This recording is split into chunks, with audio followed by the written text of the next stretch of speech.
Sealy Memory Foam Pillow.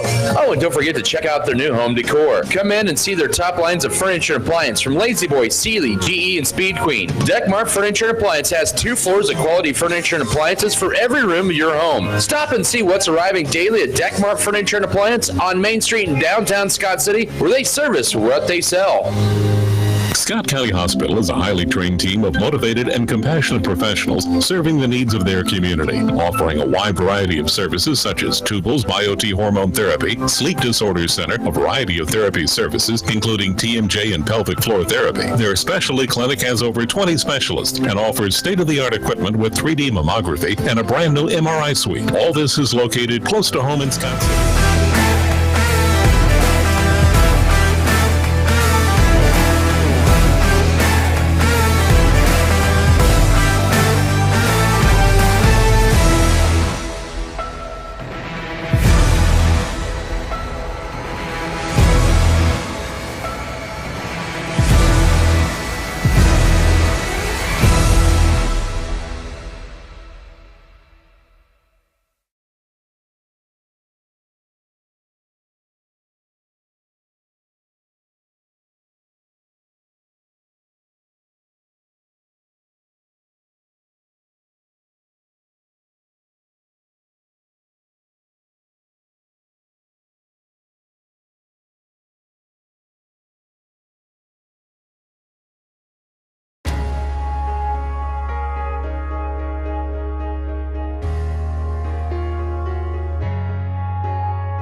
At American Implement, we believe that education and athletics play a crucial role in uplifting communities. Our commitment to supporting farmers aligns closely with the values of teamwork and resilience found in sports.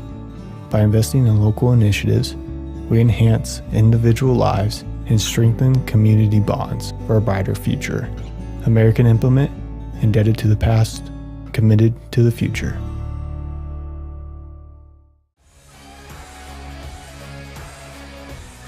Western State Bank, Backyard Blooms and Garden Center, LLC, Spray Foamit, LLC, Good Anesthesia and Pain Management Services,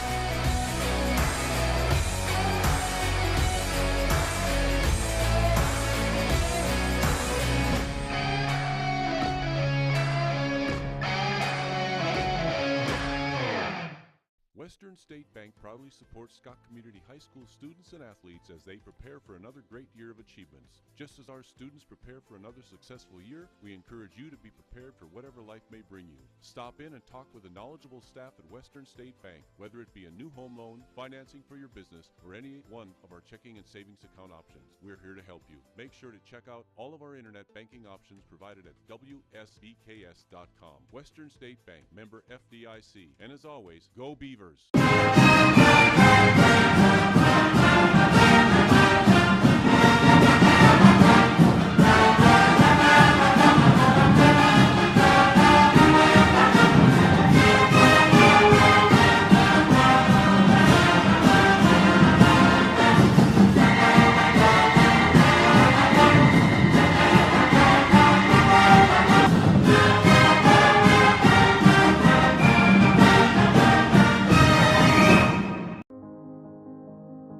They said this place was too isolated to call home. They said it was too remote to build a community. And then one day, a farmer strung a copper wire from one fence post to another and changed everything. We didn't build the communities of Southwest Kansas. No, we just brought them together. BBN is brought to you by Shapland Real Estate, State Farm, Norder Supply Incorporated, Ag Management Services, Vogelmore Family Farms, White's Food Liner, Scott Community Foundation.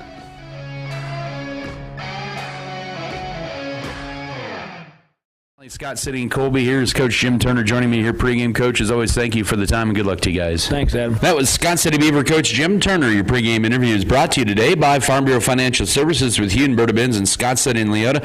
More to come in your pregame show. We'll have a breakdown of the matchup, also bring you starters, keys to the game, and the kickoff. After this timeout, this is Scott City Beaver football. The Scott Recreation Commission invites you to come get fit in their fitness let's center. go 3 minutes, please. 3 minutes. Commission features a wide variety of fitness activities, including free weights and cardio. With an affordable membership, you're able to access not only the fitness area, but also group fitness.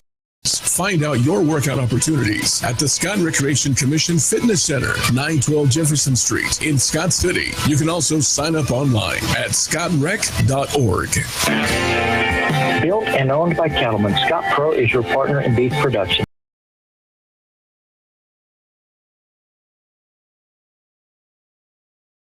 Marketplace. Ingredient and bulk sampling help fine-tune your feeding program and achieve production goals. Targeted supplements designed to match your exact needs are the standard at Scott Pro. Call us today at 620-872-2189 and let the professionals at Scott Pro design your custom supplement.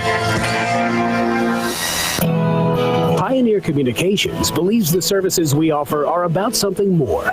Whether streaming your favorite shows, surfing the web, or running an online business. As your local nonprofit cooperative, we're more than the internet, video, or telephone company. We're in the connecting Southwest Kansas business. We're proud to connect our local Southwest Kansas communities to the world so you can thrive living in rural Kansas. Pioneer Communications. We're your community connected.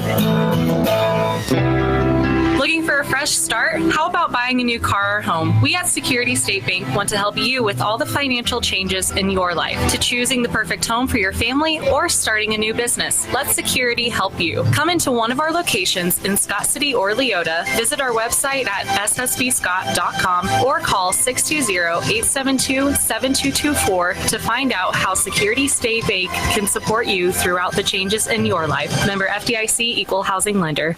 Looking for the latest in-home decor and more? Head to your shopping destination for Southwest Kansas, Giftologist in Scott City. Giftologist has a big lineup of today's trends in jewelry, decor, cookware, scented candles, a wide variety of Yeti products, and more. Did I mention that we also have a great selection of gifts for kids? While you're in, grab a cup of coffee while you browse the store. Giftologist has that big city store with the small town feel. The country oven baked goods are available daily. Indulge your spirit and head to your shopping destination for Southwest Kansas, Giftologist in downtown Scott City.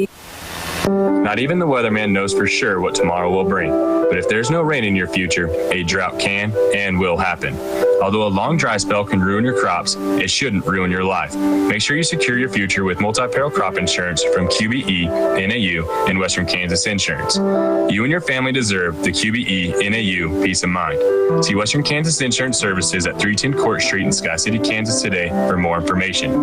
NAU Country Insurance Company and this business are equal opportunity providers.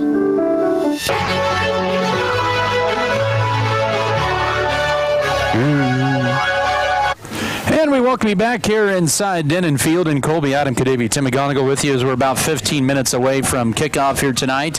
It is week 8 of high school football with Scott City and Colby. This is meeting number 49 in the all-time series. Scott City has a 30-18 lead in the series advantage. This is the third time in the last 4 years that Scott City has made the trek here to Colby.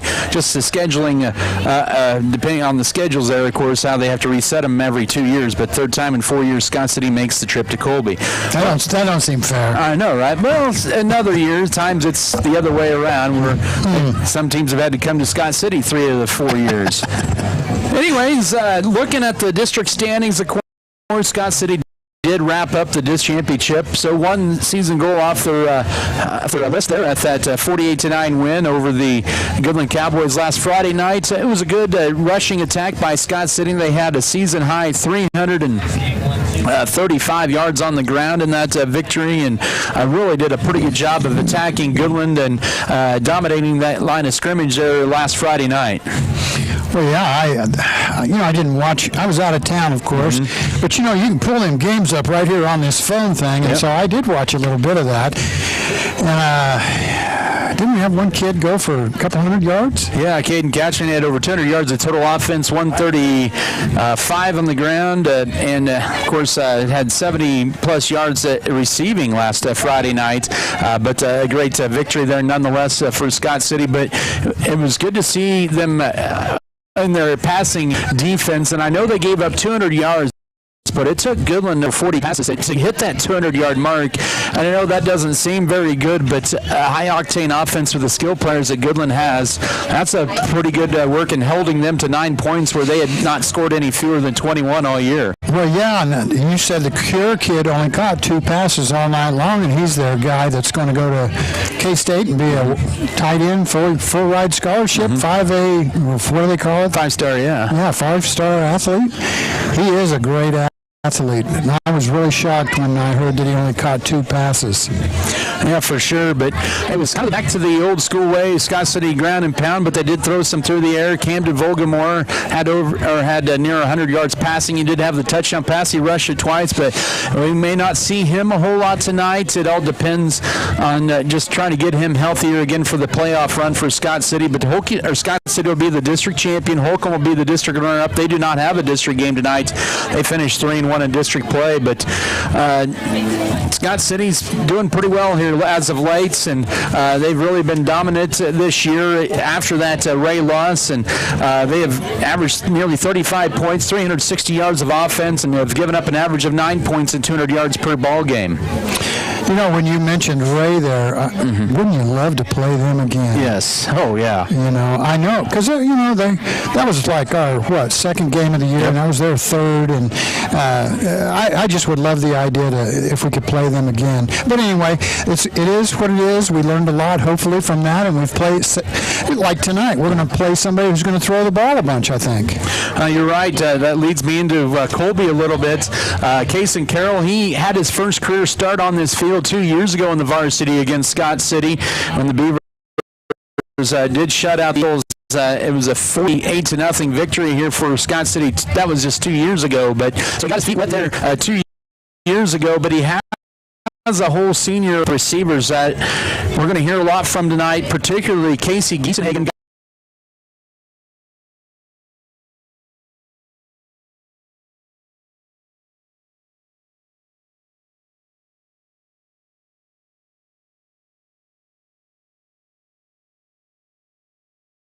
Who has had some Division I looks in the FCS level, and Braden Foss as well. Kason Carroll, 3-year starter. He has team 43-65 of his 117 pass completions this year. Well, that's why I'm tossing the ball around in pregame here, Adam. He throws a nice football, and those kids that he's thrown to you can tell they're athletes. They can run well. They catch the ball well. We'll see how it goes.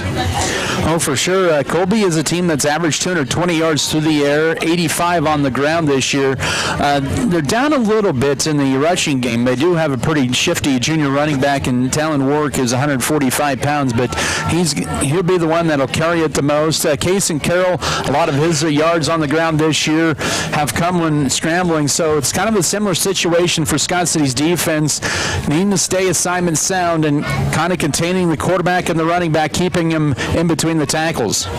Well, and with it being a passing attack, hopefully we get pressure on him, but we don't let him run free. That's what best defense you can do. Pass offense, I think, is put pressure on that quarterback. Like Scott City, Colby runs a 44 look on defense, and they've given up an average of 21 points a game, but they've given up 291 yards per game on of total offense, 157 on the ground. But over the last few weeks, they've given up no fewer than 100 yards. They gave up 200 yards plus to Lakin. They gave up over 200 yards to Holcomb, and then they gave up 230-some yards. It was to Hugoton 3 weeks or a month ago, even though they won that game. So there may be a possibility where Scott City can maybe take advantage of that opportunity, but they really like their middle linebacker linebackers, a pair of juniors, Cody Wright and Talon Warwick. Well, that's Scott City's game, is to run the football. And any football game, you're looking for that advantage. Where's the weakness in Colby? Run right at it. Take advantage of that. I think we'll see that. And as I mentioned, Drew Metzger's actually looking like he's going to get the start here tonight at quarterback, and it'll be his first varsity start. Nice thing was is he got his feet a little wet last week starting in varsity. He was the starter last week in the secondary at free safety, and so he had a couple of tackles there, but getting the nerves calmed down. He came in, I think it was in the third quarter, early fourth quarter against Goodland last week, and threw for 2 or 3 passes, and he 2 for 3 passing, that is, and he rushed it twice for 18 yards. So Drew has the capability of tucking the ball and running as well. Well, let's hope so. With him having an opportunity to be in the game, you never know what's going to happen come playoff time, Adam. That's what's a good thing about getting kids in our 8-game regular season. Yes, it's important for seeding in the playoffs nowadays, the way things are different, but you also want to get your underclassmen or the second team layer guys in there some, so they're not wowed by oh man, my guy got hurt ahead of me and it's my first time to go in. This is awesome what they did with Metzger. As I mentioned last week, Caden Catchman had 139 rushing yards on 13 carries. He had a 60-yarder in that first half it was. And he had 4 receptions for 78 yards and a receiving touchdown. That was right before halftime last Friday night against the Goodland Cowboys. But we should be in for a good one here tonight. As I mentioned, Scott City, they are trying to play really for seeding. Number 1 seed's pretty much out of grasp because it'll either be an undefeated team there because Heston and Andale, who are 7-0, they are playing each other tonight for their district championship. And then so either it's going to be Rock Creek, likely the number 2. Scott City right now sitting in the number 3, and Wichita Collegiate number 4. But if you're Scott City, you want to win by more, I believe, than 13 points at least, or more than 21 points, or whatever it is on the tiebreaker. It feels like it changes week by week, but you want to. My thing is you want to get a dominant win. Oh, absolutely. Tonight, Scott City needs a dominant win. That's what needs to happen so that we can get into that 3rd spot. At least I'm hoping. I know there's going to be several teams that are 7-1, but like you said, it comes down to the points during the last 8 games of regular season. It's not just district games; it's all of them, is my understanding. And Colby's trying to play for a playoff spot as well. If they could win, they would be in the playoffs. Depending on, or it doesn't matter what happens between Goodland and Hugoton. If they win, they're in the playoffs. If they upset Scott City, well, Goodland and Hugoton match up tonight, so there's a lot riding on that game as well. If Hugoton were to beat Goodland, it'd come down to the points, and right now Goodland looks like they're kind of into the playoff spot right now. Colby would be maybe on the outside looking in. So there's a lot at stake here tonight between these two, or between 3, 4, and 5 in the district. And it's a perfect night for football. You can hear the noise going on in the background. The Colby kids have just came. Football team has come on the field. You know, this could possibly be Colby's last game at home, and they're going to give it everything they got out here tonight. All right, we should be in for a good one here at Denton Field, about 5 minutes away from kickoff. We'll come back after a timeout. We're going to have starters, also keys to the game, and the opening kick here. We'll take a timeout, so we'll get you the starters and keys to the game and the kickoff. Back in a moment here. This is Scott City Beaver football. BBN is brought to you.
Service florist that provides custom floral arrangements and great gift ideas for anyone. Stop in and see what they offer, including jewelry, snack mixes, baby gifts, balloons, baptismals, flavored coffees, and so much more. There's more gift ideas arriving daily. Don't forget to reach out to Shell's Flowers and More for weddings, funerals, or any special occasion. Shell's Flowers and More, your go-to for flowers and gifts. On West 5th Street in Scott City, 620-872-5336. Looking for a bank that puts you first? Welcome to Western State Bank, where customer service is a top priority. At Western, we know the value of face-to-face interactions, and we are committed to making each visit better than the last. Enjoy a small bank style of business with the convenience of big bank technology. Western State Bank has been locally owned and family managed for over 50 years, and we're here to stay. No surprises, no sudden changes, just reliable, consistent service. Switch today and experience exceptional service. Western State Bank, banking with a personal touch. Member FDIC.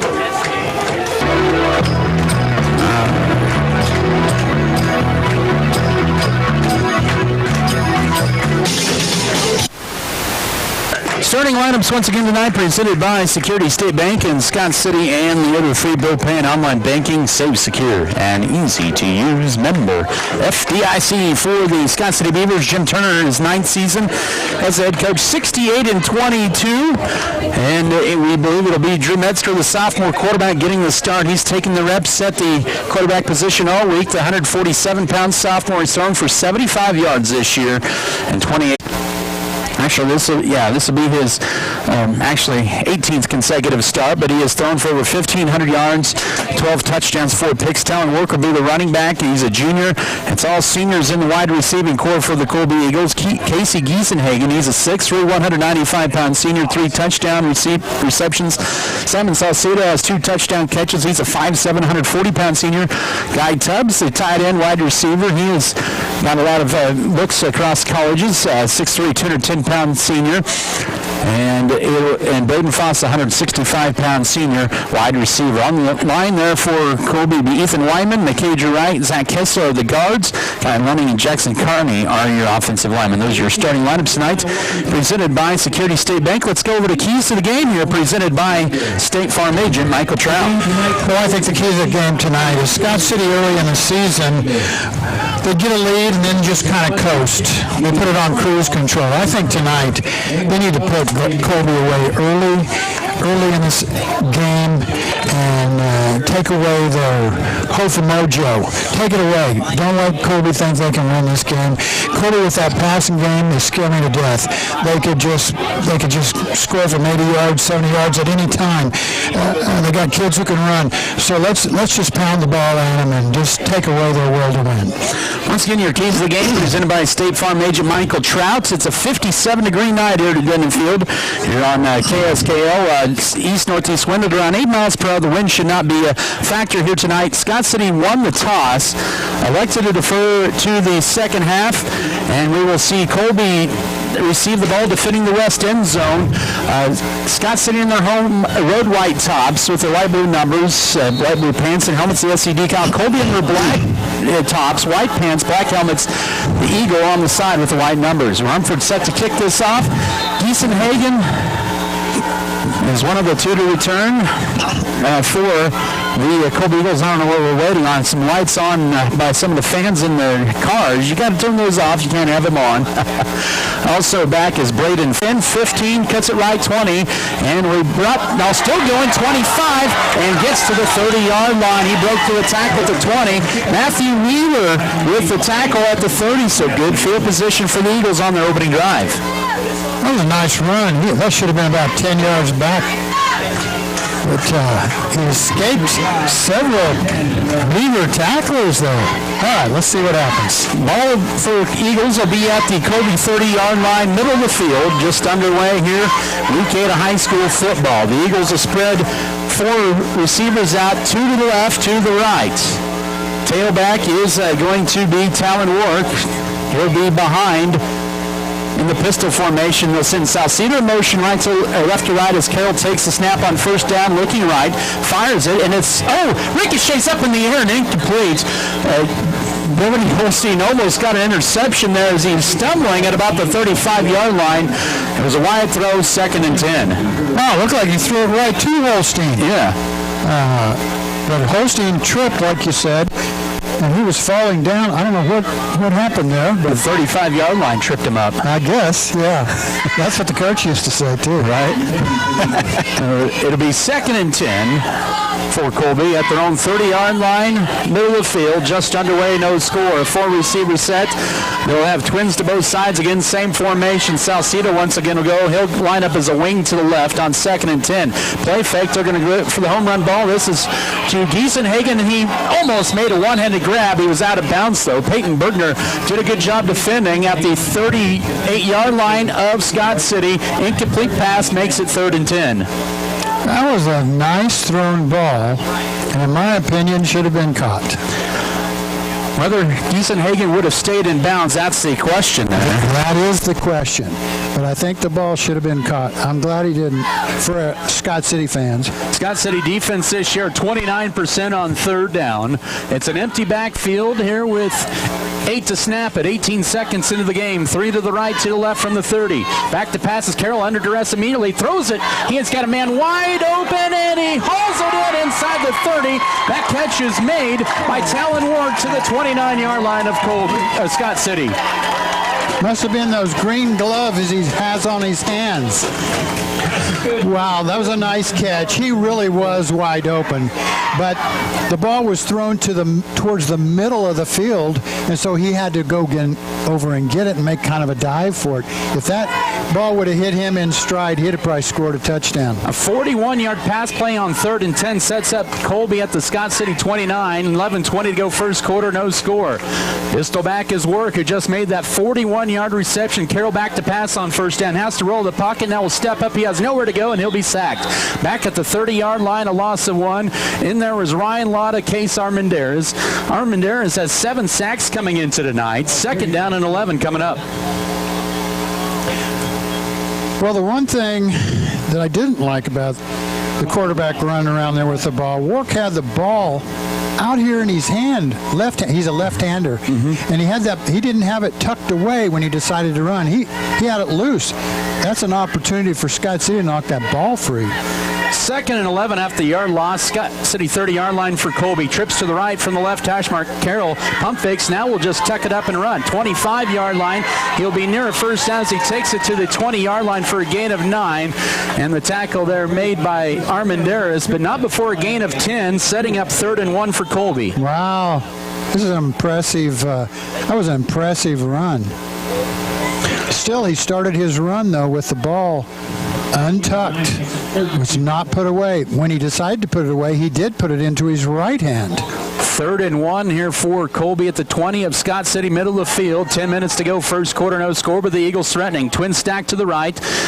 Wing to the left, they're going to hand it left side to Work. Scott City had it contained, but Work, the 2nd and 3rd effort, will drag Bieber for a first down to the 17-yard line. Scott City had it read well, but Work drug Armendariz for a gain of about 4 to the 17, and the Eagles will move the sticks on the 2nd straight 3rd and down play. Well, we were blitzing linebackers, too. We had people in there. We should have had him behind the line of scrimmage, but he did a good job. The Colby runner did, getting away. Well, Scott City's defense in the red zone this year, 60% on defense. They're 6 of 10, but Colby has it at the 7, make that the 16 of Scott City. 2.5 minutes into the game, no score. Under center is the senior quarterback, Carroll. He play fakes, looking left. He'll fire it. Pass is complete inside the 10, and that pass is complete to Cody Wright. He'll take it to about the 8-yard line, and they'll actually give him pretty good spots at the 8, make it the 7, 2nd down and short coming up. Oh, man, you could tell that was going to be a pass all the way. That big tackle on the right side, he had his right foot back like he was ready for the rush. You know, he looked like a pro football tight right tackle. Twin stack to the right, wing to left, to receiver left from the left half. Shark, 2nd yard from the 7, up the middle to Work. He'll have the first down. He'll take it to the 4-yard line on a gain of 3. Wow. Right now, Colby dissecting Scott City on this opening drive, starting it off with that 41-yard pass play on 3rd and 10 to begin the game. Colby looks really tough here to me. How about you, Adam? Yes. Man, they're just like slicing us up. Well, that passing game, they started with the pass, And I've always thought that's the way to go in high school. Throw some balls, loosen up the defense. Pistol set up, first and goal from the 4. Work, carry the right side, tries to go the left now. He will lose yardage all the way back to the 8-yard line. That's a loss on the play. Good job by Holstein. Also in there, Caden Couchman. But a nice loss of about, we'll call it 3. Second and goal at the 7. Well, there you go. We get down to the end zone, and instead of passing on first down, Colby runs the football, and Scott City just stuffs it. I would think that Colby's going to throw the ball 3 more times right now. 7-yard line of Scott City, 8:25 to go. This is play number 10 of the opening drive, no score. Carroll looking right on second down. Now he'll go left. The pass is a little too high. Intended receiver is Casey Giesenhagen. Wanted a flag, but he was not a catchable ball. 3rd and goal coming up.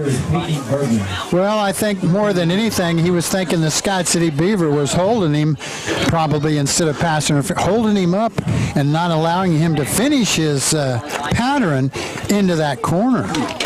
On the other side of the field, that receiver they had was open over here on the right side. 2 receivers set from the 7, 3rd and goal for Colby. They've already converted 2 third downs on this drive. And it looks like they changed the play with 7 to snap it. Carroll now rolling to his right and has to tuck it. And he's still rolling to his left. Sees some room. Pump fakes is inside the 5. He'll be back to the 4-yard line. And it'll bring up 4th and goal. They're going to mark this at the 5 for a gain of 2. Good job by Armendariz escorting him out of bounds with 8:10 to go first quarter. Well, they wanted to throw it on that one. He couldn't find anybody open real quick, and he had pressure on him from the Scott City defense, and so he pretty quickly decided he was going to run. And there was no hesitation from Coach Mosier in his second year. Goal to go at the 5-yard line, 4th and goal, 8:10 to go first quarter, no score. Ball on the left hash mark. 2 receivers stacked to the right, 2 stacked to the left. Pistol back is work behind Carroll. Senior quarterback takes a snap, looking right the whole way. It's in the back of the end zone. Pass is going to be incomplete. Too high for Guy Tubbs in the right part of the end zone, and Scott City's defense was on the field for 12 plays, and they deny Colby a score, and it's a turnover on downs. Well, for Scott City, that's the best thing that could have happened. For Colby, can't you just feel the balloon being deflated?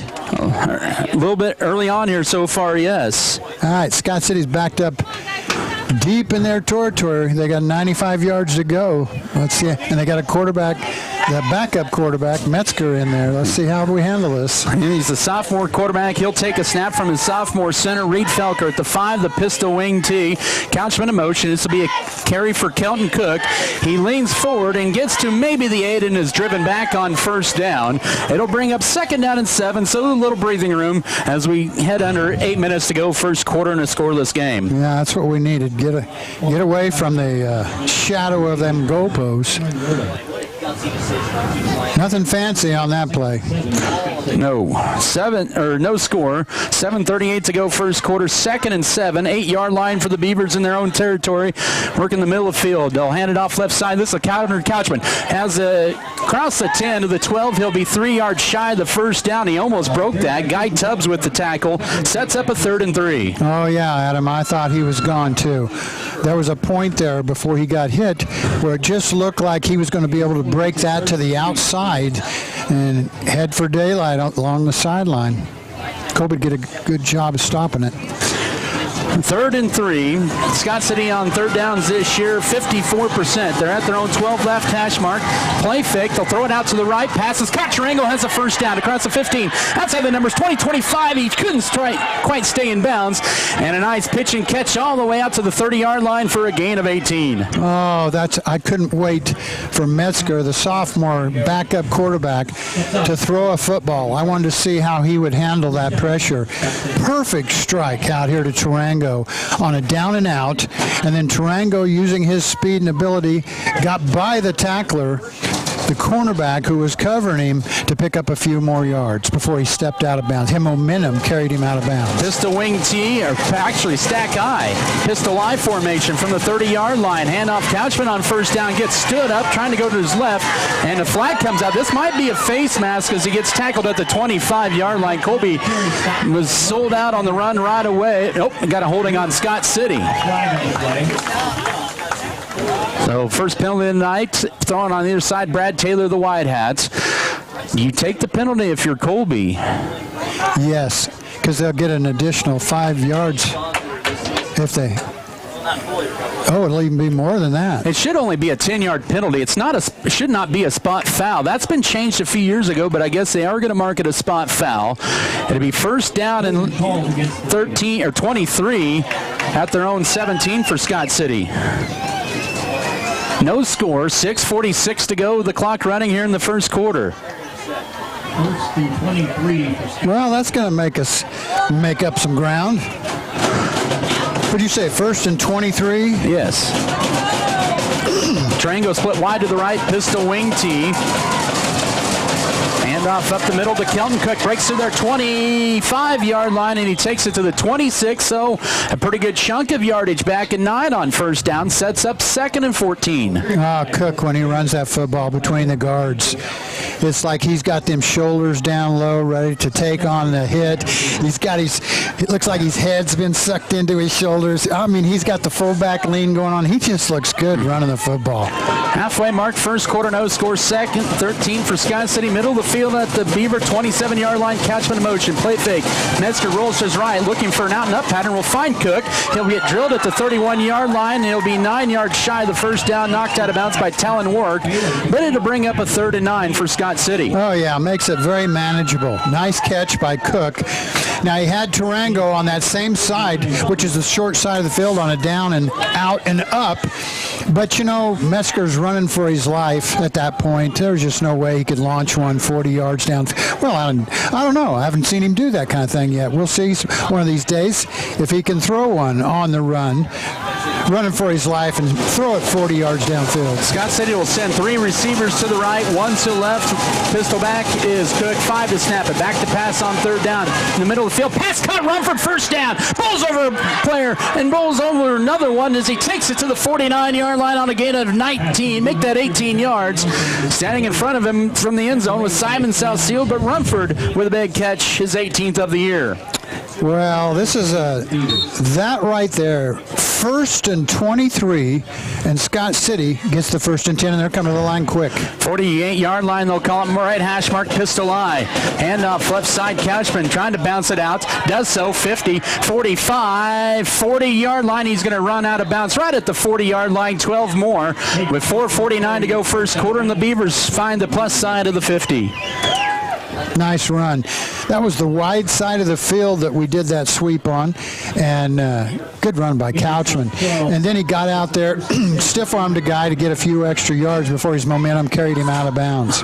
Ball resting on the Colby 40-yard line left hash mark. 4:48, no score here in this first quarter. The Beavers started this drive after holding Colby on 4th and goal at the 5. They are now at the Eagle 40. They'll run wing to the right, receiver to the right is Tarango. Cook in motion. This will be a toss right side. We have a flag on the play, and I think Scott City will be called for an illegal procedure. Yeah, that'll back us up 5 yards. There might have been a little extra movement on that right side of the line, and it'll set up 1st and 15. There was that pistol eye you were talking about. Yeah. Put the fullback in motion, and then they pitched to the side that he went to. So it'll be 1st and 15, ball on the Scott City side of the hash mark at the 45-yard line as they move to the west here in the final 4:25 of this scoreless first quarter.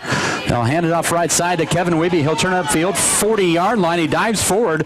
A nice gain of about 10 to the 35-yard line on first down. Sets up 2nd and 5. Kevin Wibby, he's picked up by Guy Tubbs. Nice run, nice blocking. Guy Tubbs with that stop, but get it to 2nd and medium here. Yeah, that's what we've done. This is also play number 9 of the drive coming up for Scott City. Started at their own 5. They're at the Eagle 35-yard line in a scoreless ball game. Pierce Vallejo checks in as a tailback, tight end right side. He'll get the carry on 2nd down, breaks through the first wall. He'll gain about 2.5 on 2nd down, 3rd and short coming up. Underneath there was Jackson Carney along with Cameron Lilly with a tackle. But a gain of 3 sets up 3rd and 2. Well, this 3rd and 2, and we're at the, what are we at? The 32. 32-yard line. This is 2 down territory. We got we'll go on 4th down if we don't get it now. Colby fans trying to make some noise below us here. Scott City in the huddle with 13 to snap it. They'll send Leitner to the left. Receiver to the right as well on 3rd and 2. Handoff. This will be right side for Wiebe. Trying to turn it upfield. Has the first down. And so will be shoved out of bounds by Guy Tubbs at the 28-yard line. It gets 4 on 3rd and 2. And it's a 1st and 10 for Scott City. Oh, some little C-teamer over here. I think he was going to help Wiebe get up because it shoved him clear to the track, and Wiebe gets up and shoves that kid away. This is not today. Maybe we'll talk nice things after the game. Yeah. All right, fresh set of downs. Scott City has converted 3 third downs on this drive. They've possessed the ball for over 5 minutes. They're at the 28 of Colby right hash mark, no score. Triangle split to the right. It'll be a carry left side. This is Kelton Cook inside the 25 and close to the 20-yard line on 1st down. They'll gain 8 on 1st down. Cameron Lilly with the tackles. He backed his way, they'll say, to the 21-yard line for a gain of 7. Oh, that big number 77 made that tackle. That's O'Lilly, the 295 pounds. Yes. And he put him right into the ground. So that one probably stung just a little bit. 2nd and 2, they'll call this after that gain of 8. Ball at the 20-yard line of Scott City, middle of the field. Handoff. This is Couchman. Breaks through 1 tackle. Has the first down as he gets nailed. At about the 16-yard line, he gains 4. And a fresh set of downs for Scott City. 5 1st and 10s on this drive. Couchman really took some hits, and he looked like the pinball getting bounced around out there. That was an impressive run. Scott City in the red zone this year, 71%, 22 of 31. They have it at the Colby 16-yard line, have possessed this ball for now 6 minutes of this first quarter. Play number 13 of this drive, no score. Triangle will be split to the left, tight end right side, and also Cook will be split to the left. 3 to snap and a man in motion. This will be a Couchman carry. Will bounce to the outside, inside the 10, inside the, he got tripped up. It'll be goal to go inside the 5. It looked like he just slipped on the footing as he was trying to make one final cut down the sideline, but it's going to be goal to go at the 5 on an 11-yard run. That was a nice run. He was going to cut it inside that outside blocker, where they were kicking whoever out there, defensive end or cornerback, and then he's decided to go to the sideline and he used his speed and got around. But then I thought he was going to get in the end zone, but slipped and fell. Under 90 seconds to go, first quarter, 1st and goal at the 5. Fumble, and Colby has it at the 5-yard line. A 14-play drive, and Scott City fumbles it with 1:23 to go, first quarter. I don't know if it was a clean exchange, but Scott City with turnovers in the red zone for a 2nd straight week. Well, the fumble came from the exchange from quarterback to running back. It was not due to a hit, in my opinion.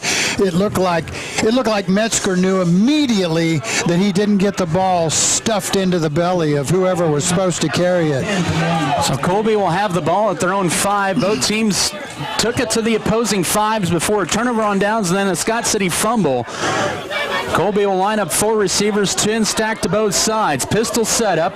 They have 10 to snap it. Carroll in shotgun formation, looking right on 1st down. Will throw it deep. The pass is going to be caught. 1st down by Guy Tubbs as he takes it to the 34-yard line. Alex Trango tried to go for the pick, but mistimed the jump, and that'll get Colby out of a hole and a gain of 28. Man, this is some kind of ball game, isn't it? I would say it's not pretty for Scott City, but good for Colby. I'm telling you. Colby takes the ball to our 5-yard line, doesn't score. Scott City takes the ball to Colby's 5-yard line, doesn't score. I don't know. It's like both teams showed up to play tonight. Final minute of this first quarter, no score. 4 receivers set, right hash mark for the Eagles at the Colby 33, no score. Final minute, Carroll looking right on 1st down under duress. Her pass is deflected and almost picked off. It was right in the hands of Alex Trango right at midfield as they tried to go to Braden Foss, 2nd and 10. Well, one of the problems with quarterback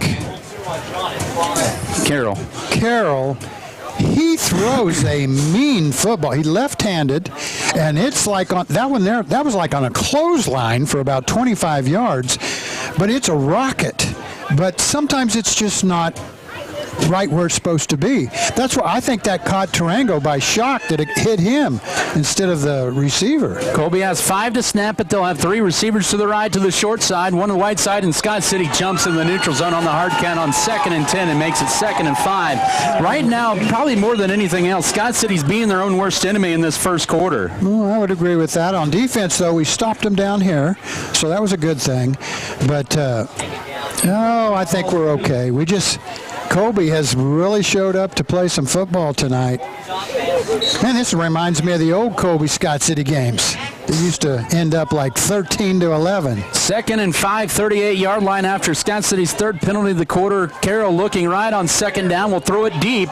This is a deep ball. Nobody can get to it. The closest is Peyton Bergner at about the 23-yard line of Colby. Its intended receiver was Cody Wright, so it's 3rd down and 5. Carroll is 3 out of his first 9 passing for 78 yards, but he's hit a couple of big ones along the way. Well, yeah, he's just not on target as much as what you would like to have as if I was Colby coach, I'd want him to, and I'm blaming this on the quarterback, but this could be the receivers really they're bending their routes instead of running them right where they should be.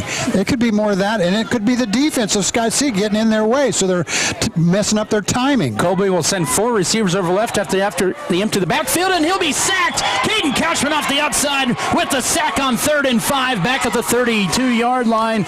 It might be the final play of the first quarter, but a good defensive stop for Scott City after they had 2nd and 5, did the Colby Eagles at their own 38. Well, that's still the best pass defense you can have, is get pressure on the quarterback. I don't care if we're talking college, high school, or pro football. Get pressure on that quarterback and make him either run with the ball or throw the ball or get tackled, We're going to flip sides of the field here. Colby's going to let the final seconds of this first quarter clock run down. Maybe a little surprise to some. No scores. Scott City and Colby's were 12 minutes in the books in the regular season finale. We'll come back in a minute for the second quarter of play. This is Scott City Beaver football.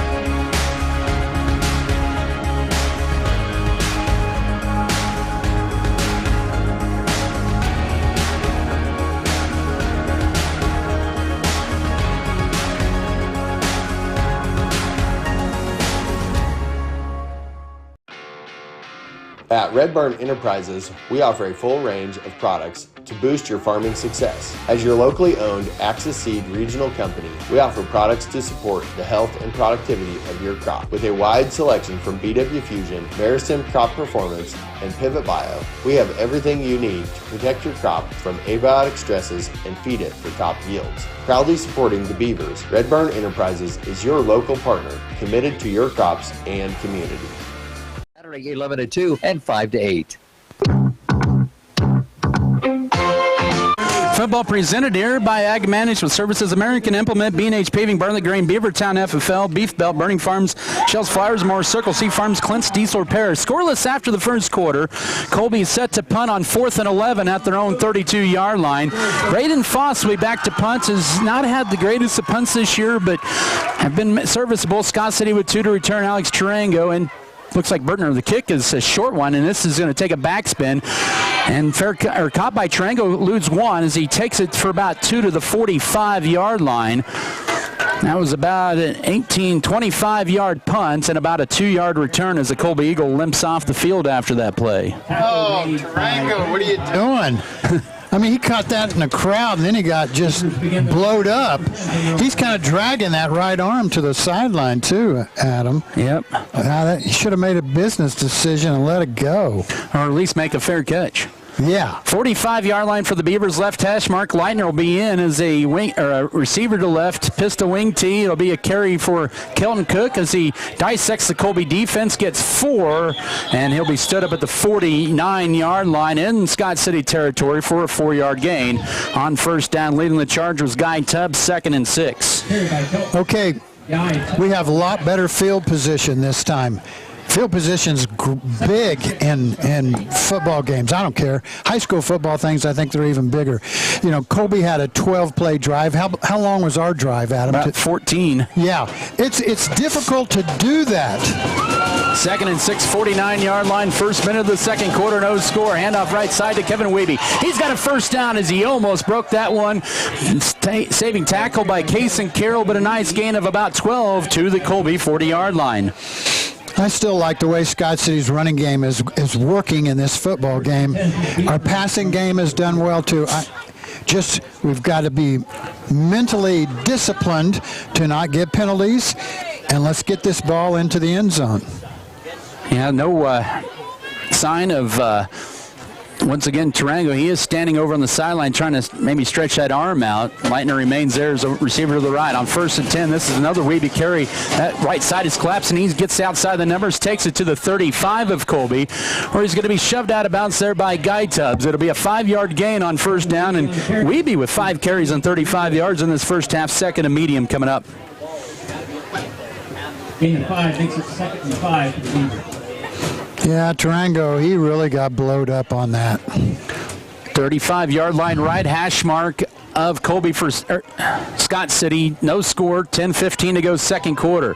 Pistol wing tees. Colby putting 5 guys on the line, counter left side. This is a Caden Couchman, and Colby reads it nicely as Couchman's lucky to get back to the line of scrimmage for no gain on 2nd down. Underneath there was Braden Foss making the stop, 3rd and 5. Carried by Caden Couchman, Braden Foss defending. Well, it's a big down right here. Yes. 3rd and 5 in Colby territory at the 35.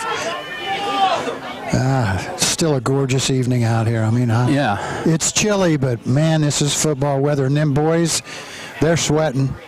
And but this weather feels fantastic to play football in. Ball in the middle of the field. 9:35 to go second quarter. No score. Correction. 2 receivers still left. Scott City has 8 to snap it. Empty backfield.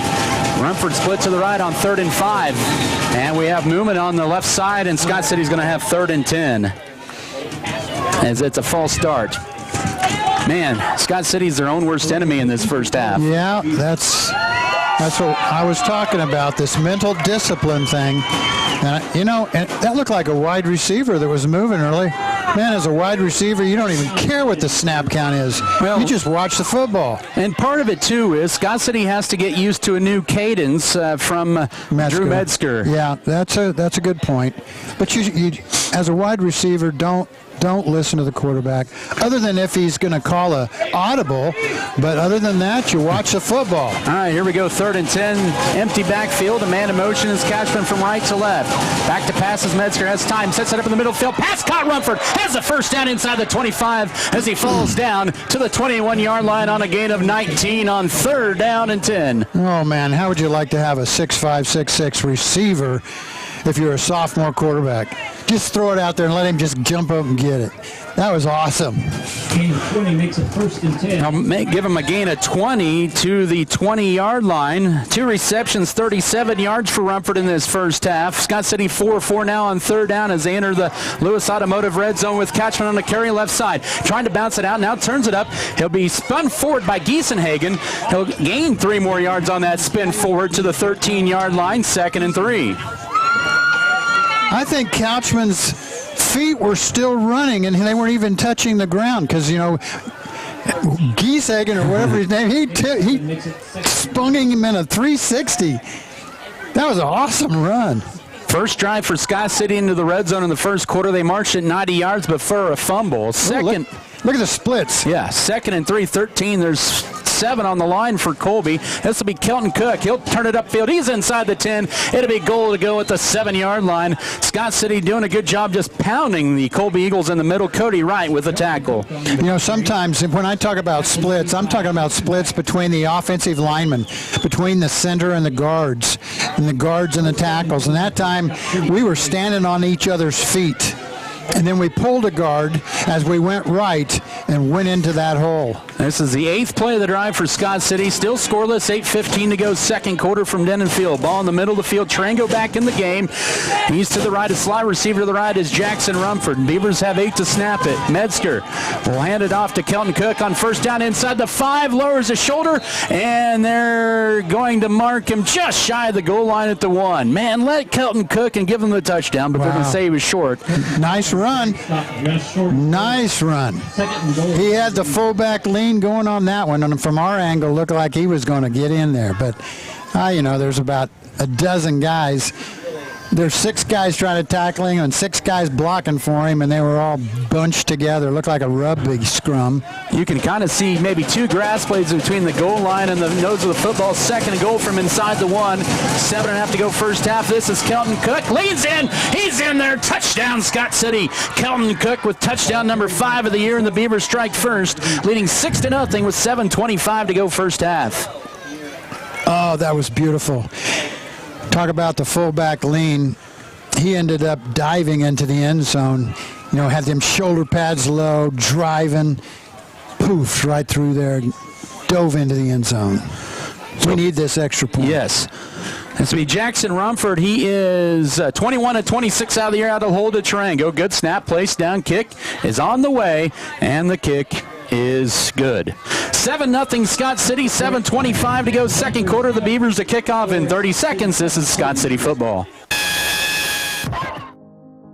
They said this place was too isolated to call home. They said it was too remote to build a community. And then one day, a farmer strung a copper wire from one fence post to another and changed everything. We didn't build the communities of Southwest Kansas. No, we just brought them together.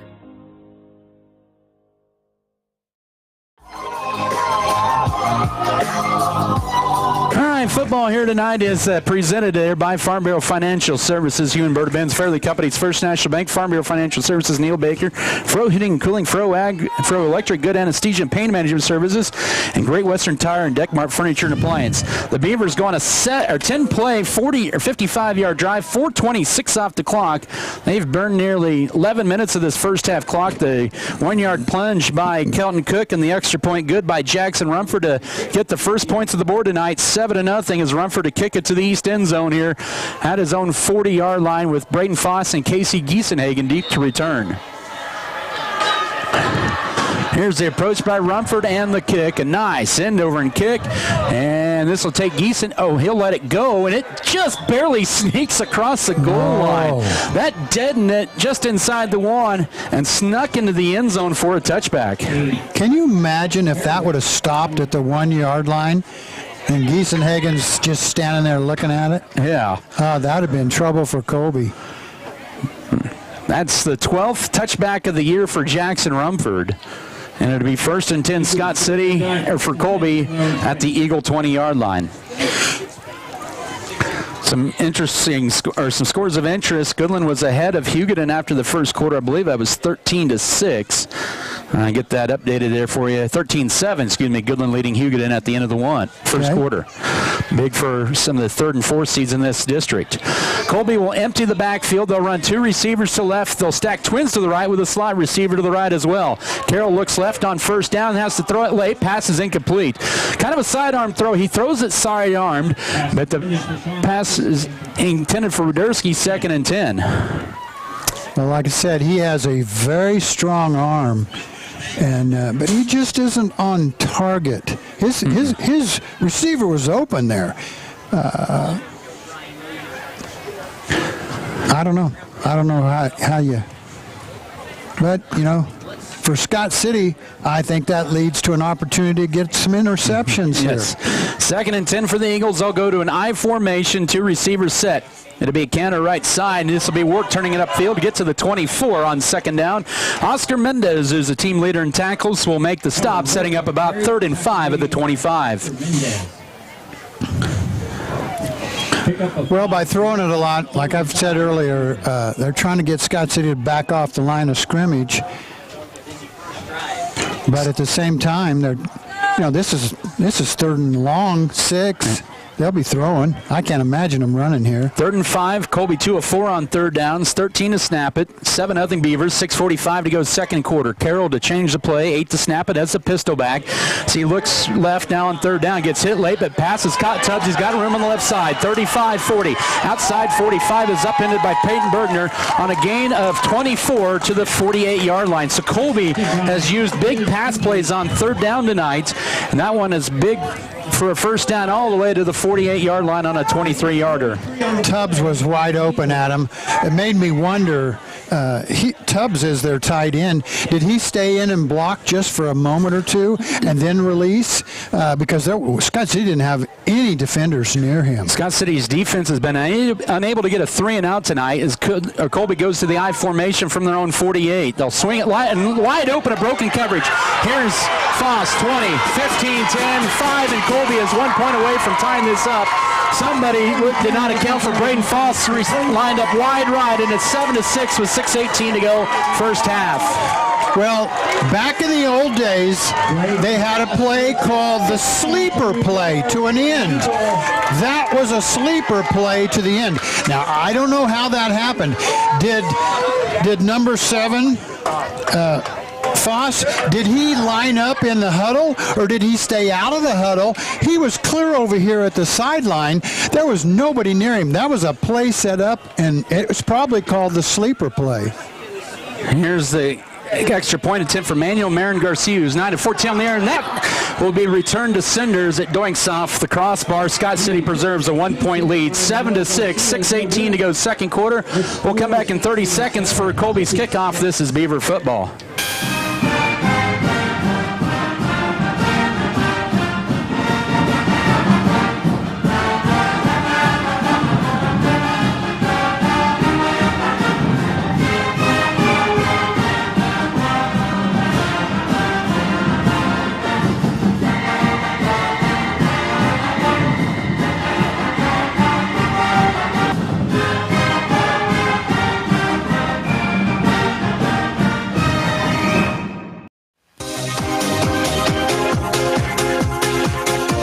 A 4-play drive for Colby, and they answer right back quickly on a 52-yard pass play. Wide open was Braden Foss. He has his 4th receiving touchdown of the year. The extra point hit the crossbar.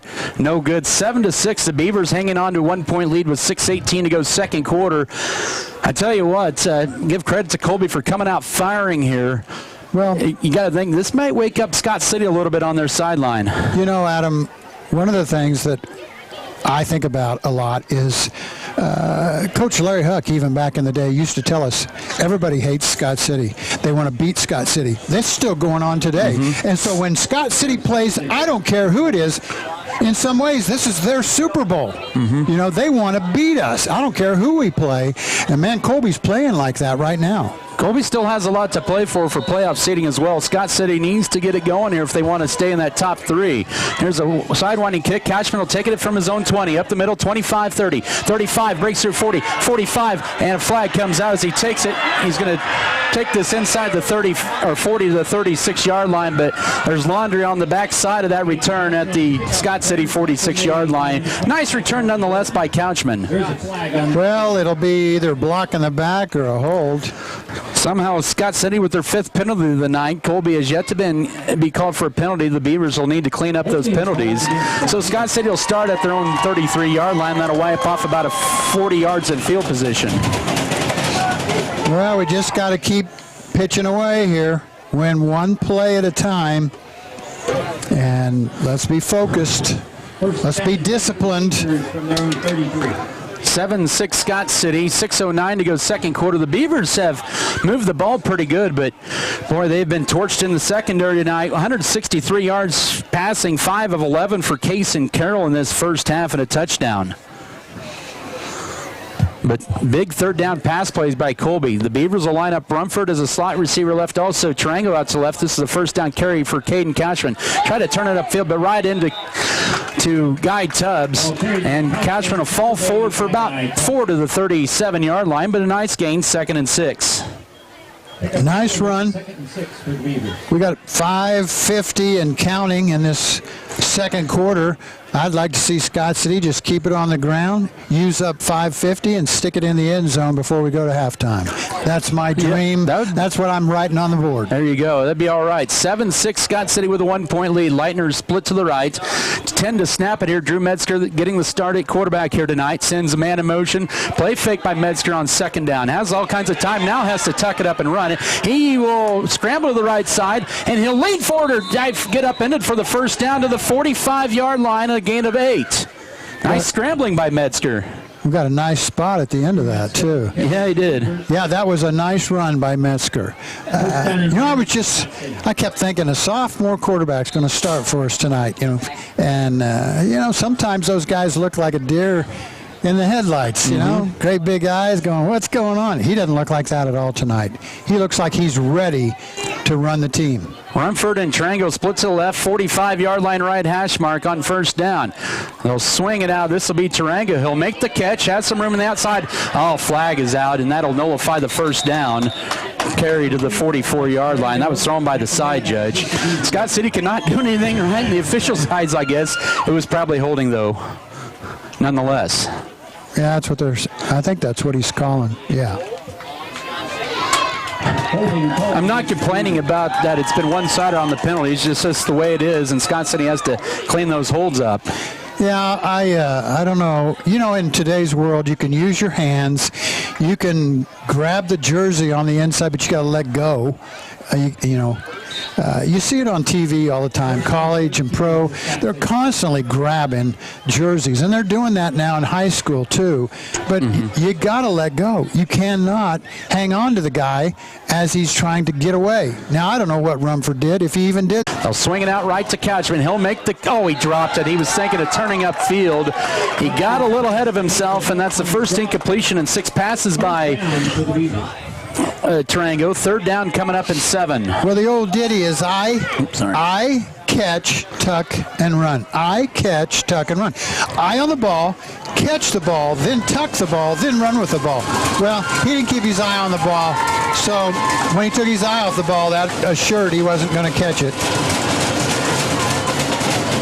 7-6 Scott City, 4:18 to go second quarter. The Beavers have used exactly 2 minutes off the clock, and we're going to get a timeout on Colby's side. We'll take it as well. 4:18 to go second quarter. Beavers up by 1. Back after this 30-second break. This is Scott City. BBN is brought to you by Lone Tree Farms, J&R,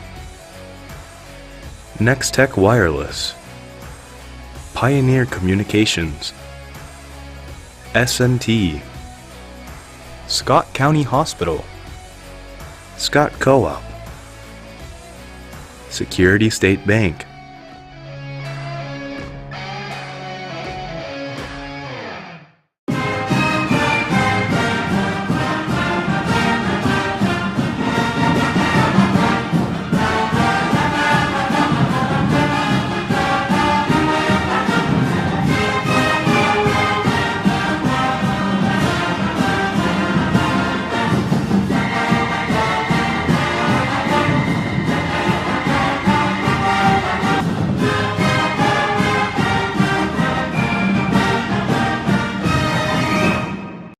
At their own 48, leading by 1 here, 4:18 to go second quarter. Weeby in motion.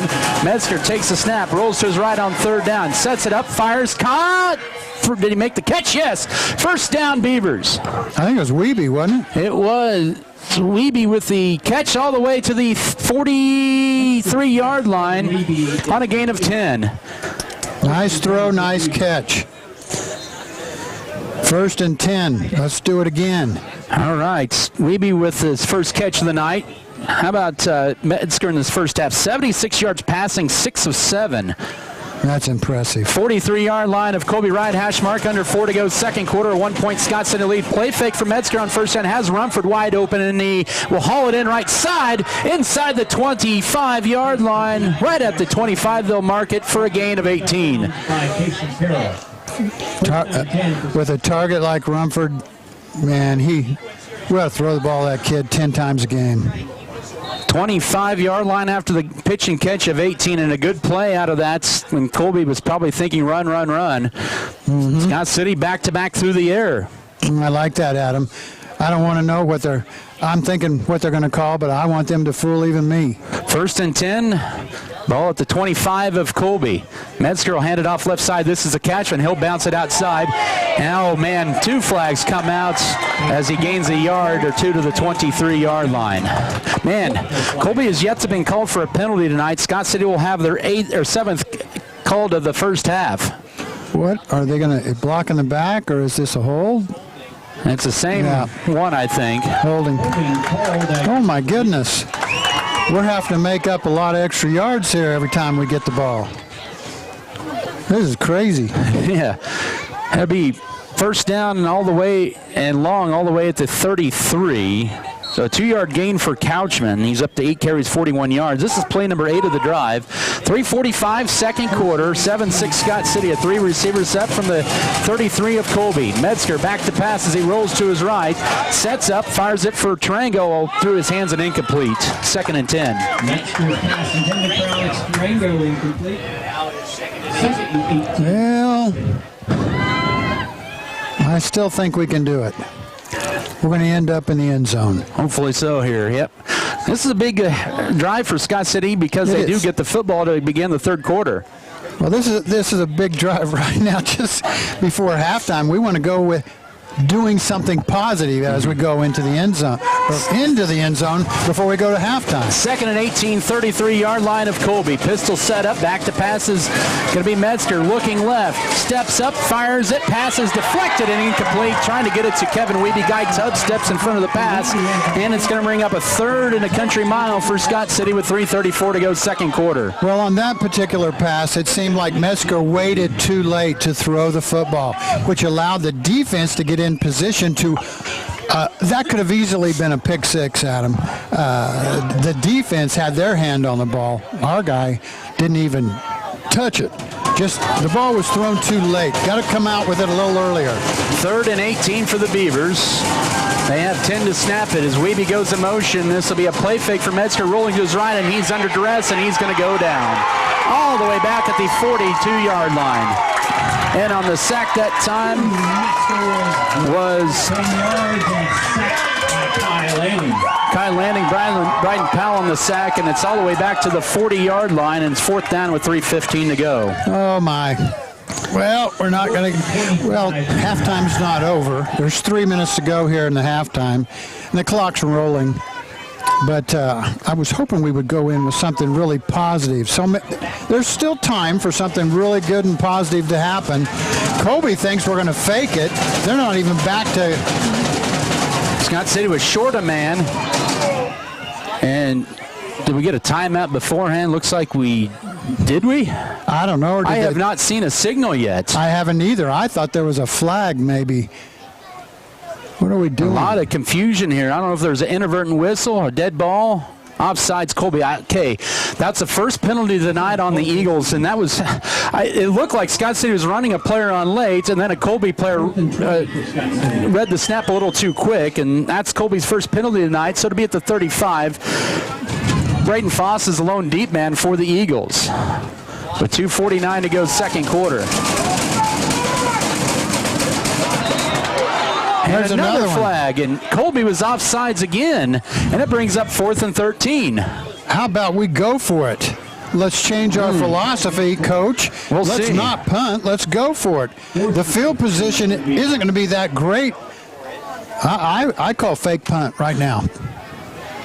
So back-to-back encroachment penalties. Well, this guy, they're trying to figure out where to put the football. Put it at the 30. There you go. Yeah. Scott City's still going to punt this at the 30. I wouldn't. Fake punt. Well, you want to pin Colby deep if you can. Make him earn the long yardage out. They are going to fake it. Here is Metzger back to pass. He's going to go for Tarango, and it's going to be deflected and incomplete. They did go the fake punt and a turnover on downs. I would have done the same thing, but there was really only one option there, and that was to Tarango. We should have had a second option. Well, Colby ain't going to get in the end zone. Hopefully not. They've had momentum, though. They do have the momentum. First half, they have 2 timeouts, 7-6 Scott City. Interesting first half here in Colby. Give credit for Colby. They're on a 3-game losing streak, and they've come out to play here tonight. First and 10, 30-yard line, middle of the field. They'll go to an I formation with a 2-receiver set. Carroll will play fake on first down, looking for the deep fade, and that's going to be incomplete. 2nd and 10, overshot Giesenhagen. Good coverage by Bergner. What do you want to bet? We see that 2 more times or something similar. Colby wants to get in the end zone for sure. Man, they are playing tough tonight.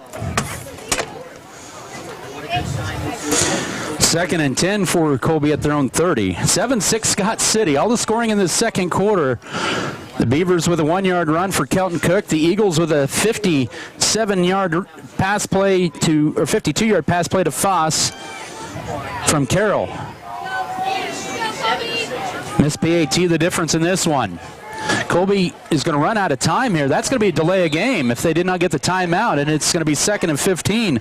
So Colby with some self-inflicted penalties here. Delay of game called against Colby. The thing with the Scott City pump fake on 4th down and 15 there, they did run that against Hugoton 3 weeks ago and were unsuccessful there as well. Well, they need a different option on that. Well, the difference was is the quarterback. He did have a good throw, but just tough route there. 2nd and 15, and now Scott City helps Colby out. And another penalty for the Beavers. They have 8 penalties for 63 yards here in this first half. And I tell you what, this might be an interesting halftime huddle in that Scott City locker room. Yeah, it might be for Colby, too. 2nd and 10, 30-yard line. I'm just amazed at how so many of those offside things. Back to passes. Carroll has a lot of room to run the right side. Will pump fake. There's a flag that comes out as he'll take it to the 38-yard line. But this one's likely going to be coming back here with 2:32 to go second quarter. He's going to call a hold on Colby. Yep, that'll be their first hold of the night. And so that'll back him up 2nd and long. That was good coverage on the secondary by Scott City, starting to make some adjustments there. I'm telling you, the kids are just grabbing jerseys out here. We've had 12 combined penalties here tonight, Tim. That's crazy, Adam. And I don't know.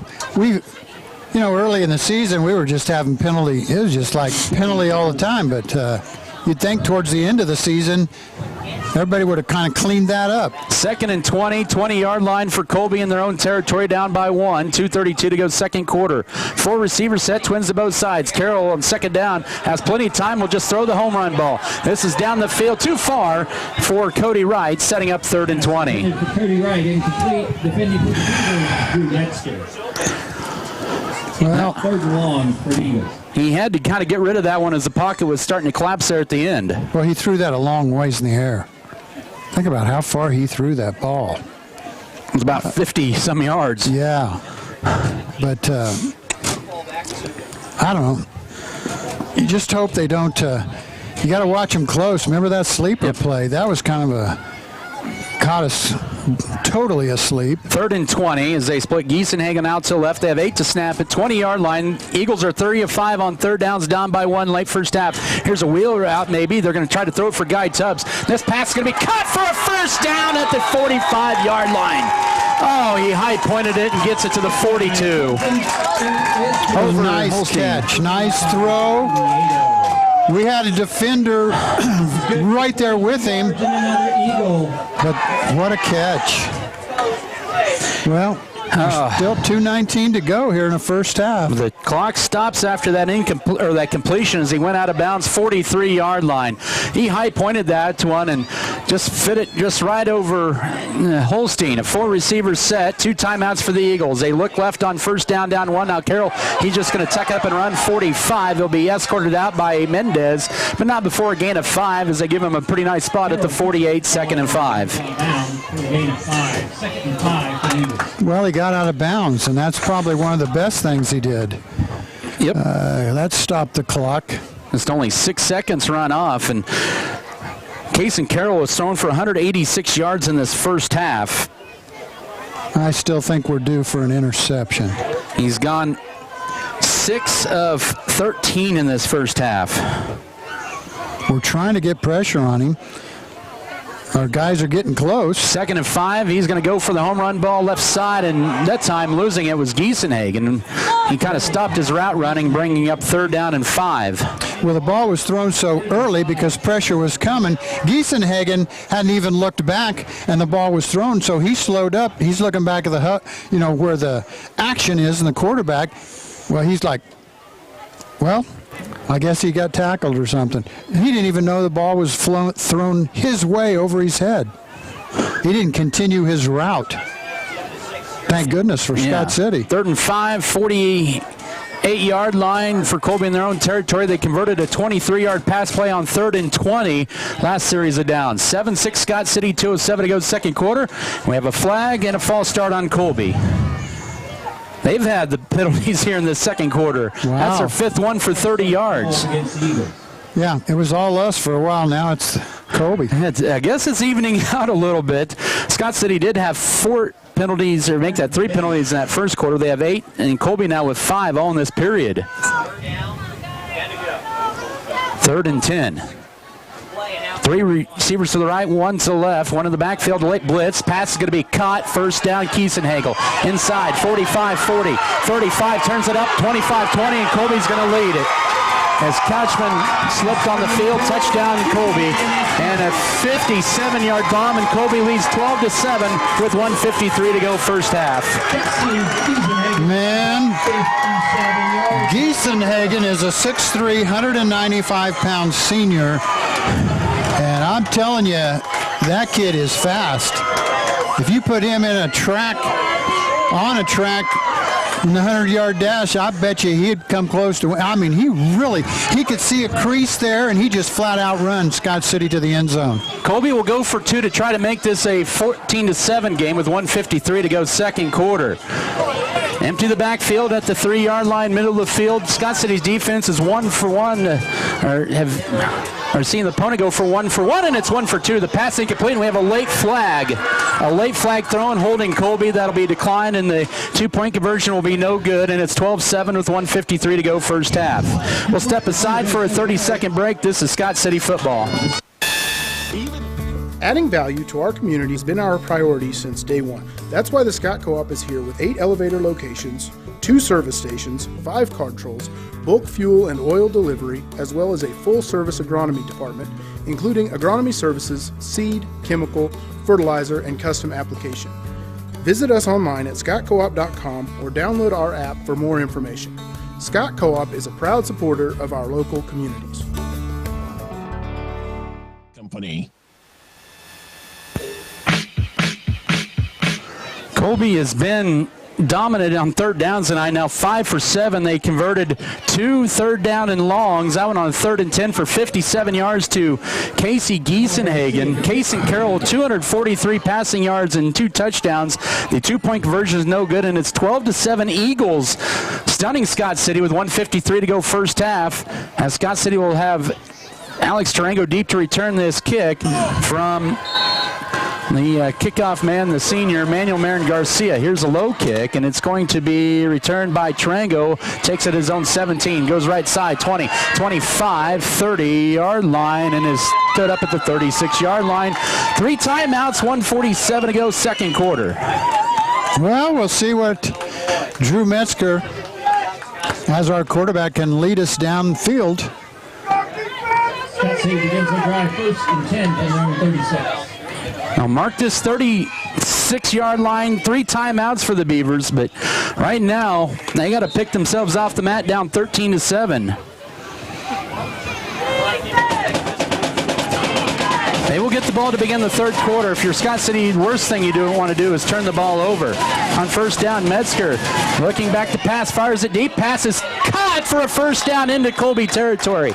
Kevin Wiebe hangs on to it at the 47-yard line of Colby.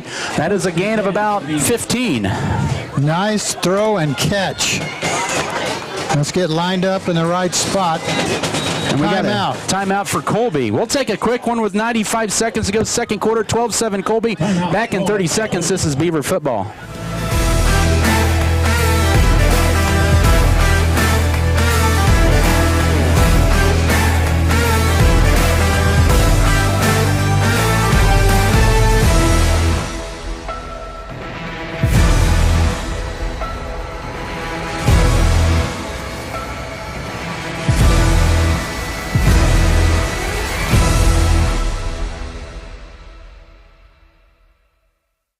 Beavers.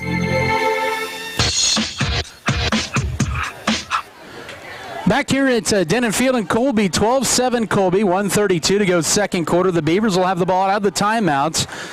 With it at the Eagle 48-yard line. Football presented by Lebanon Lawn and Tree, Lone Tree Farms and Livestock, Metzger Appraisal, Metzger Family Farms, Midwest Mixer, Miller Veterinary Clinic, Norder Supply, New Life Market, Perfect Auto Detailing, Plain Jane's, and Platinum H Insurance. 48-yard line of Colby after a nice 16-yard pass play to Kevin Wiebe from the sophomore quarterback Drew Metzger, thrown for 110 first half yards.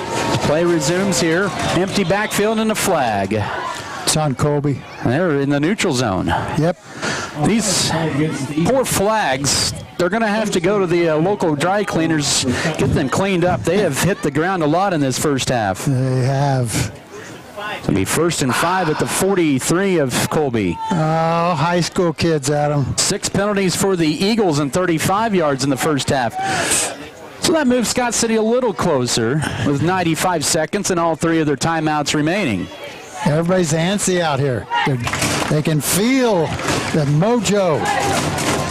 Pistol back is Kelton Cook, Renford to the left, and they'll send a man in motion. And back to pass. That's Wheeler who's in the lane. They're going to go deep ball, and pass is going to be caught inside the 15 at the 14-yard line for Tarango. A gain of 20. Defending for the Eagles, Simon Salcedo. Nice. Nice catch by Tarango, and he was covered. There were 2 defenders on him, and he still caught that football, hung on to it, went to the ground with 1:29 to go here in the first half. Here's the play. All right, here we go. Scott City in the Lewis Automotive red zone. Here's a Wheeler carry left side inside the 10-yard line and leans forward for about 7 to the 8. Scott City burns a timeout with 1:18 to go second quarter. So the Scott City Beavers will have second at about 3.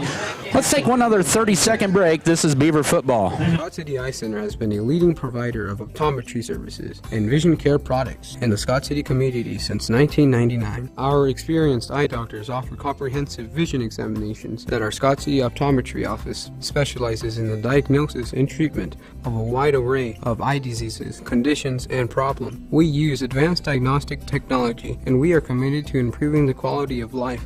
Give yourself the gift of clear vision by scheduling an appointment with Dr. Joshua Gooden, OD, today. Company, an equal opportunity provider.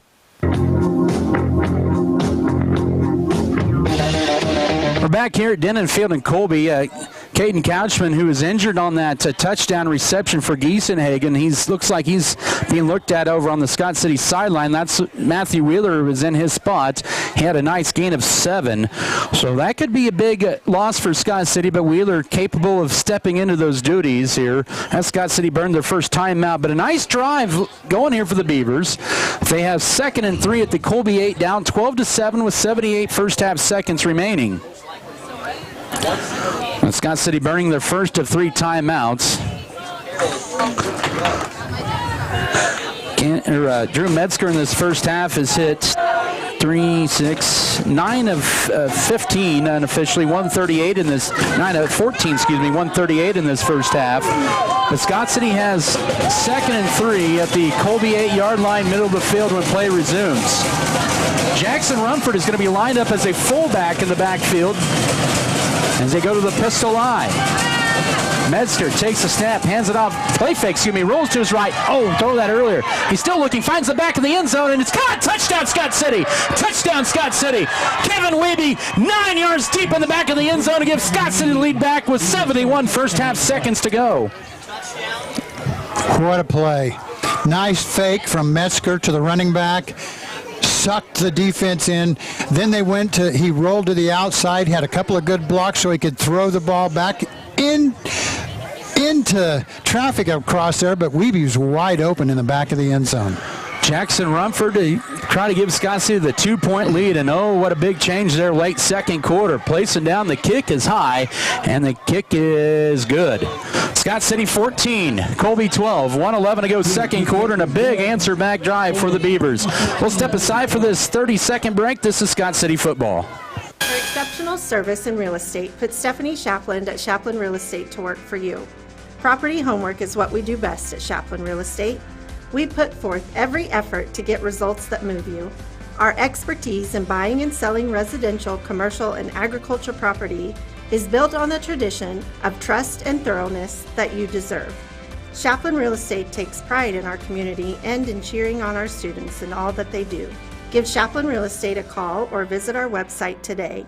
Supports the area activities and youth of Western Kansas. Make Fairley Feed Yard your custom cattle feeder. That's Fairley Feed Yard of Scott City.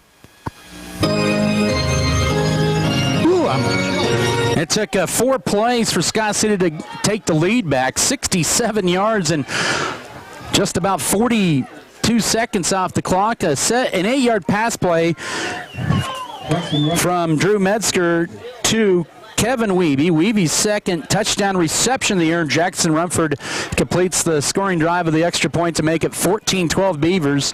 71 first half seconds. Colby has 1 timeout, but their third down long conversions have been good tonight, where they are 5 of 7. Here's Rumford's kick, angles it right side.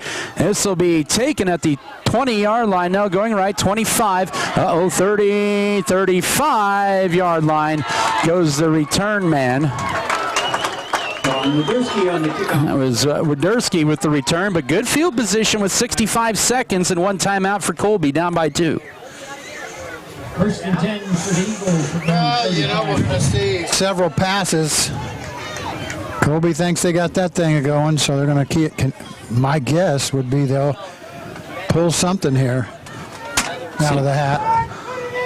See, Scott City puts in there Matthew Wheeler in there for Couchman, who's over on the sideline getting iced, it looks like. First and 10, Colby left hash mark at their own 35-yard line. Carroll, a little trickery, ball will snap, but he is now going to step up. He has room on the right side.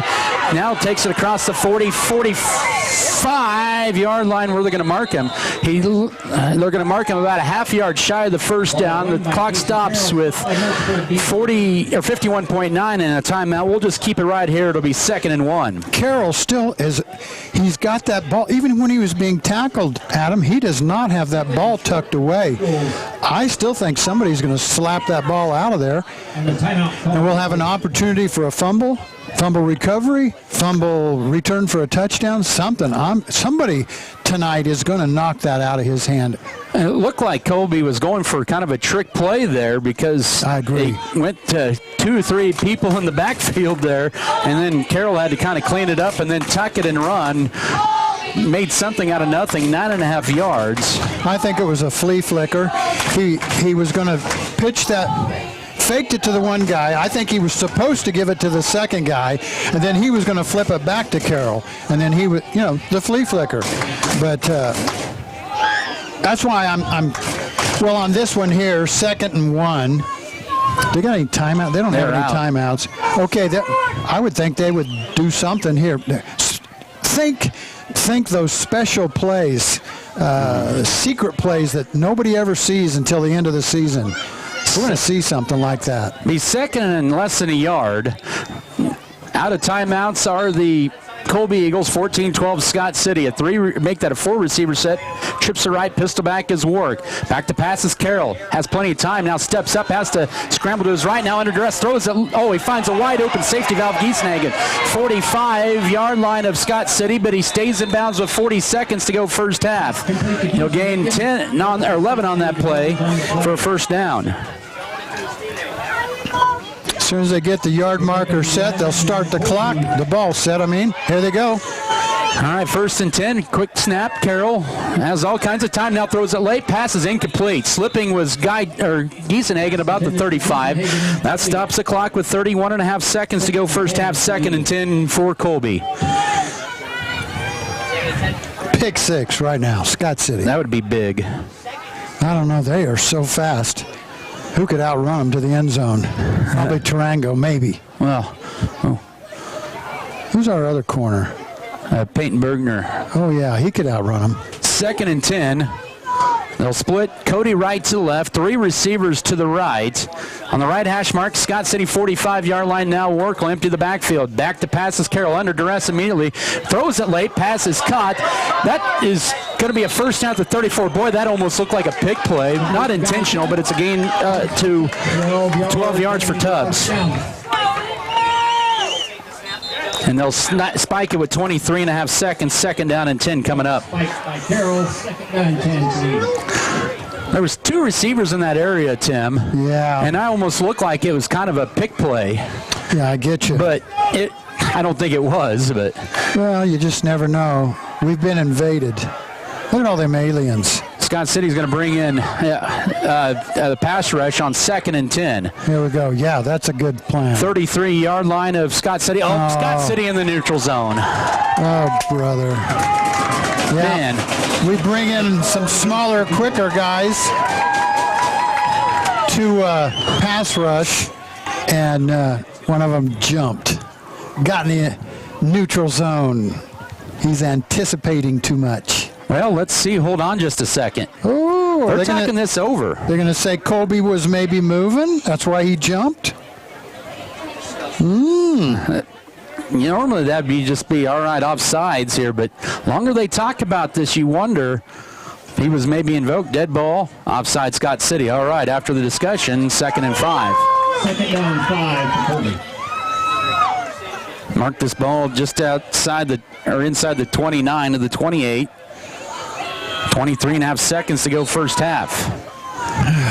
14-12, Scott City, a 4 receiver set to the right, 1 to the left, an empty backfield. Carroll under duress as he gets hit as he throws the ball past, sails high, and incomplete, setting up 3rd down and 5. Scott City brought the house that time on Carroll's 19th pass attempt of the half. 2 of those guys got to Carroll and put him on his back just as he was throwing the football, which he, so it's going to have a different spin on it. And just he didn't come up with it. 4th and 5, I guess, so 4th and 6, 29-yard line. 15.2 to go first half. 14-12, Scott City. Carroll on 4th down. Will go for the home run ball. This is to Foss, and he will not make it. And Scott City forces a turnover on downs. Late 2nd quarter with 10 seconds, and the Scott City defense needed that one. Well, that was important to stop that baby. So that was a nice toss. Scott City played good defense. They had inside position all the way into the end zone. Looked like the officials were allowing them to actually touch each other also as they went into that. A lot of hand fighting there. There was. Let it play. Yeah, and they let it play. That was a good sign. Now, barring anything drastic here, Scott City should escape the locker room with a 2-point lead. Yeah, this is just a downer. Sorry. Yep, Menster takes the knee in the victory formation, and that's halftime. Scott City hanging on here in a tussle here with Colby tonight. 14-12, Beaver lead by 2 at the break. We'll come back in 3 minutes with your halftime show. This is Scott City Beaver football. Back in 3 minutes. At Axis Seed Red Barn, we're committed to dialing in the data for your farming success. Our corn hybrids offer exceptional drought tolerance and impressive ear flex, ensuring a profitable harvest. Proudly local, yet backed by a national brand, we deliver top-tier seeds with a personal touch. And as always, we're here to support our community, cheering on the Beavers. Axis Seed, where data meets dedication.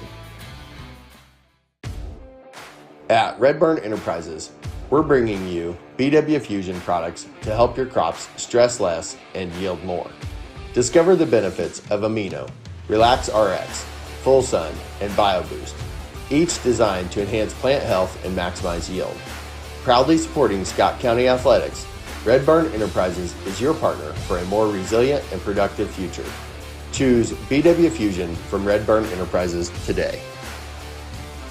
Western State Bank proudly supports Scott Community High School. Just as our students prepare for another successful year, we encourage you to be prepared for whatever life may bring you. Stop in and talk with the knowledgeable staff at Western State Bank, whether it be a new home loan, financing for your business, or any one of our checking and savings account options. We're here to help you. Make sure to check out all of our internet banking options provided at WSBKS.com. Western State Bank, member FDIC. And as always, go Beavers!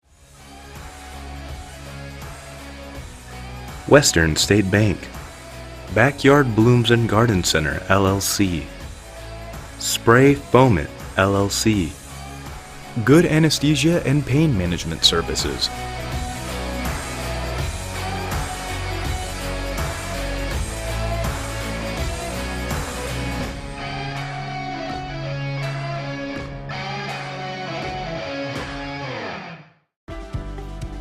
For O Heating and Cooling of Scott City, is a proud sponsor of Beaver activities. Brent and Angie take pride in helping our activities and support our students 100%. They can also help you with any heating and cooling needs that you have. Give Faroe Heating and Cooling a call at 620-872-3508 and see if they can help you with your needs today. I am Luis Ruiz. I am a member of the Beaver Broadcasting Network staff. Our team works together to bring the varsity sporting events to fans near and far. This year, our team is participating in Scott Community Foundation Giving Day. All the funds that we raise will go towards internal communication headphones. Please help us reach our goal on Tuesday, November 12th by donating at scottcf.org. Red Barn Enterprises is proud to offer Meristem crop performance products, including Upshift C and Revline hopper throttle. These innovative products help reduce fertilizer waste and boost your crop's performance, ensuring healthier plants and better yields. Committed to our community, we proudly support Scott County Athletics. Choose Red Barn Enterprises and Meristem crop performance products to enhance your farm's efficiency. Got quite a ball game here tonight. It is closer than maybe many anticipated. It's a good challenge for Scott City. They are hanging on to a 2-point lead at the break, 14-12. It was a scoreless game at the end of the first quarter. Both teams took their opening drives to the opposing 5-yard line. Scott City had the ball at their own 5. They march over 6 minutes, but fumble at the Colby 5 when they looked like they were getting ready to score. And then Scott City forces a kind of a 4-and-out, a first down, and then 3 plays and then a punt, and then they march down and score. Colby comes back and scores, and then Scott City punts. Colby quickly scores, and then Scott City quickly scores, and that's been your first half. You described it, but it was those first 2 drives by both teams. You know, Colby went on a 12-play drive and didn't score. Scott City went on a 14-play drive, I think you said it was, and didn't score because we fumbled. Theirs was on a down, turn it over on downs. But that kind of set the tone right there, Adam, and then it was kind of defense the rest of the first quarter, and then in the second quarter is when the explosion of points happened. But Colby has really come to play tonight. They ran a sleeper play, is what I like to call it. That used to be an illegal play. You couldn't have a guy just step off the sideline to be in bounds, and then I'm not sure what they did or how they did it, but they had a kid wide open standing on the sideline, went on a streak, and they hit him with the ball, and that was their first touchdown. Man, that was just like, are you kidding me? What was that, 50, 60 yards or something? And caught us totally asleep on that one. I would love to see that as a replay, to see exactly where he came from. Did he go back into the huddle? Did he not come? Did he never go into the huddle and just stay out there after the play? I don't know.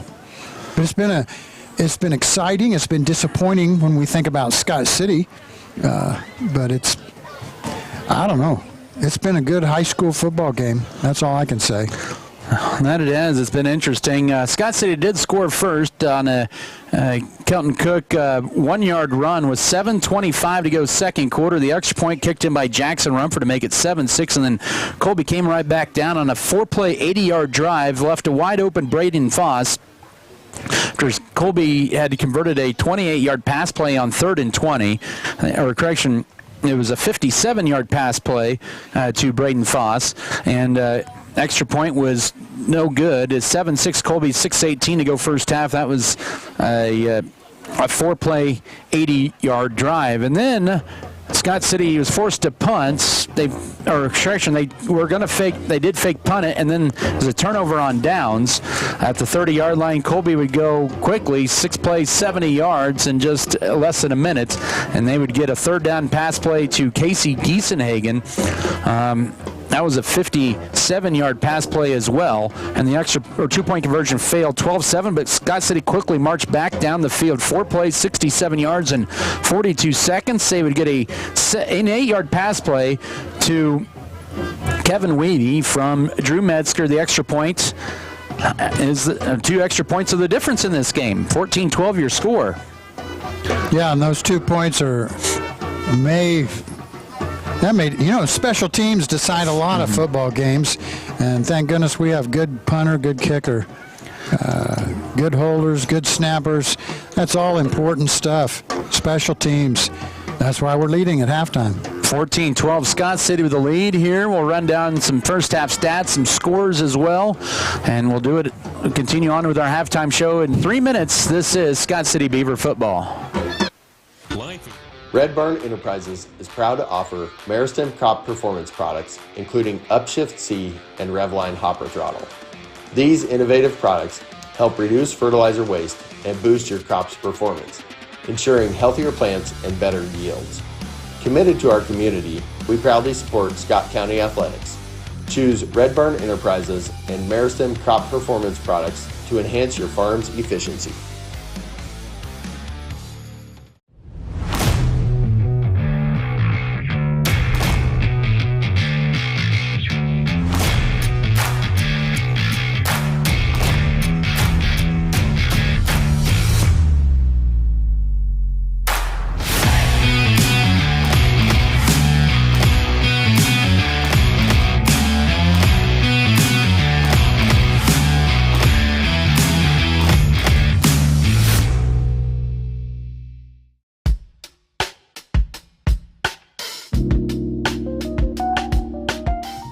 Hi, I'm Caden Burkhart with BBN. BBN is Scott Community High School's broadcasting team.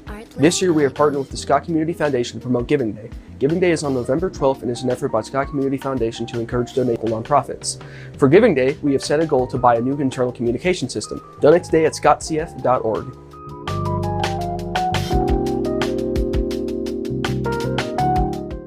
Hi, I'm Christina Selfridge with BBN.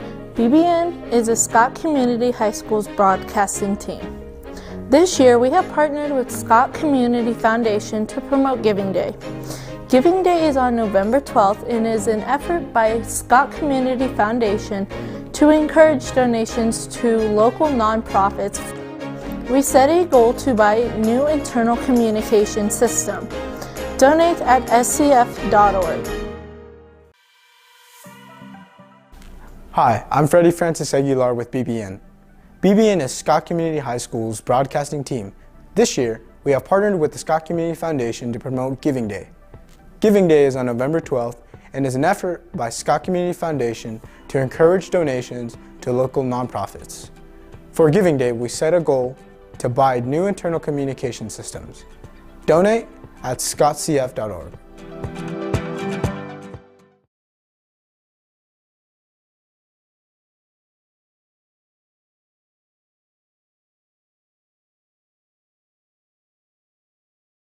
From United. Save up to $500 when you make the switch to United today. Act fast. This is a limited time offer. Switch and save today by stopping by your local United store or by visiting getunited.com/500back. Terms and conditions apply. See store for details.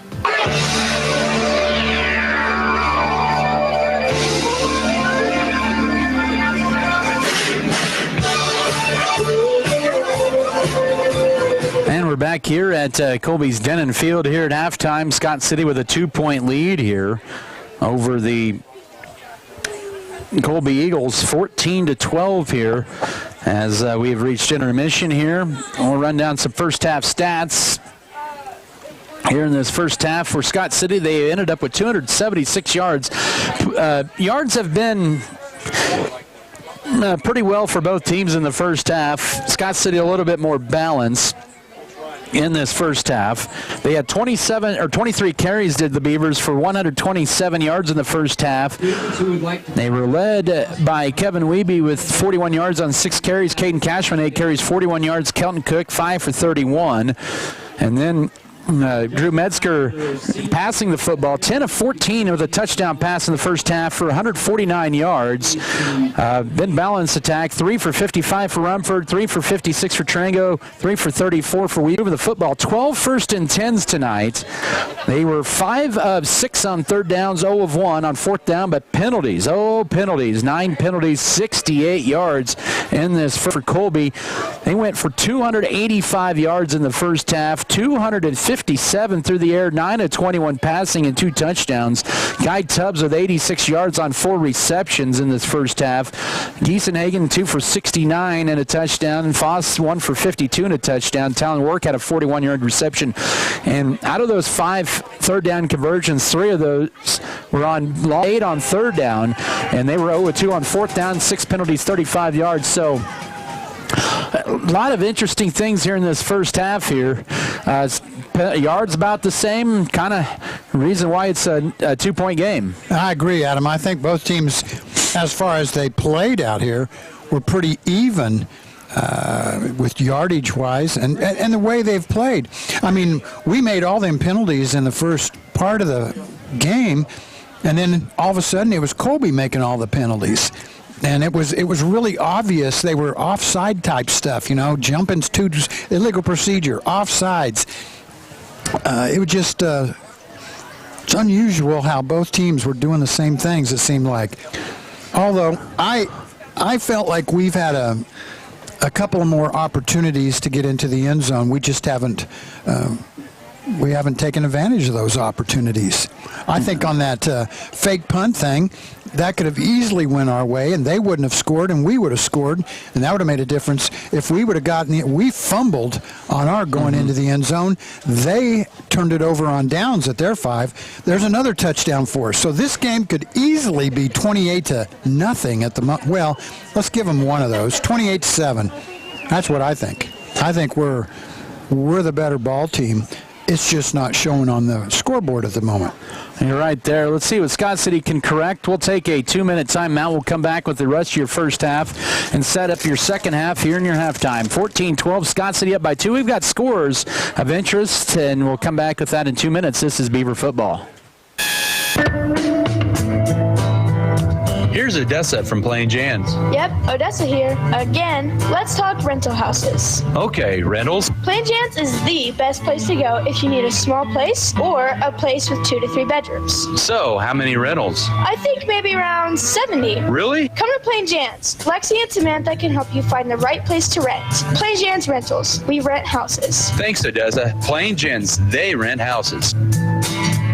Lot Motors in Dodge City is ready to help you into the vehicle of your dreams during Ram Power Days. Stop in and test drive the 2024 Ram 1500 Crew Cab Laramie 4x4 with savings up to $11,527 or 0.9% interest for 72 months. Or the 24 Chrysler Pacifica Touring L with $3,500 in rebates or 4.9% interest for 72 months. Stop into Lot Motors, your largest Chrysler, Dodge, Jeep, and Ram truck dealer in all of Western Kansas, and check out all their fantastic savings available on their vehicles. When it comes to insurance, you don't want anyone setting you up with a policy that just sounds good. That's why Darren and Michelle at Platinum H Insurance are there for you. Platinum H Insurance carries a complete line of insurance including crop, farm, home, and auto. They write for well-respected companies such as NAU Country and Farmers Mutual Hail Insurance. To see what Platinum H Insurance can do for you, call 872-7222 or stop by their office at 321 West 5th Agencies in Eagle. Scott County Hospital is a highly trained team of motivated and compassionate professionals serving the needs of their community, offering a wide variety of services such as tubals, BioT hormone therapy, sleep disorders center, a variety of therapy services, including TMJ and pelvic floor therapy. Their specialty clinic has over 20 specialists and offers state-of-the-art equipment with 3D mammography and a brand new MRI suite. All this is located close to home in Scott City. Scott County Hospital, with quick scheduling and friendly hometown service. To schedule or for questions, call... All right, back here at Denon Field in Colby is we are moments away from starting the third quarter here in a tight one, 14-12 Scott City. Real quickly, let's take a look at scores across. What do you expect to see in this third quarter here, Tim? Yeah, halftime adjustments. Let's see what happens. We do know for sure Scott City will be at home next Friday night. The opponent to be determined. That'll all kind of fall into place here in the next 24 minutes of game time. But Scott City trying to go for a higher seed. Right now would be sitting as a 3 seed coming into tonight. If they're upset by Colby, they would drop to a 4 seed. Manuel Garcia to kick for the Eagles. It'll be the senior kicker, Manuel Garcia, kicking things off at the 40-yard line. Scott City without Camden Volgamore tonight. He is suited up on the sideline. Lost Caden Couchman late in the second quarter. Alex Tranger deep to return for the Beavers. You almost get the feeling that Colby is going to maybe try an onside kick here to begin this third quarter. I hadn't even thought of that, but you know what? Now would be a great time. They're letting this clock run down is what they're doing. Yep, that's mandatory. But you know, Adam, they have pulled out some stops on some other things. Why not this?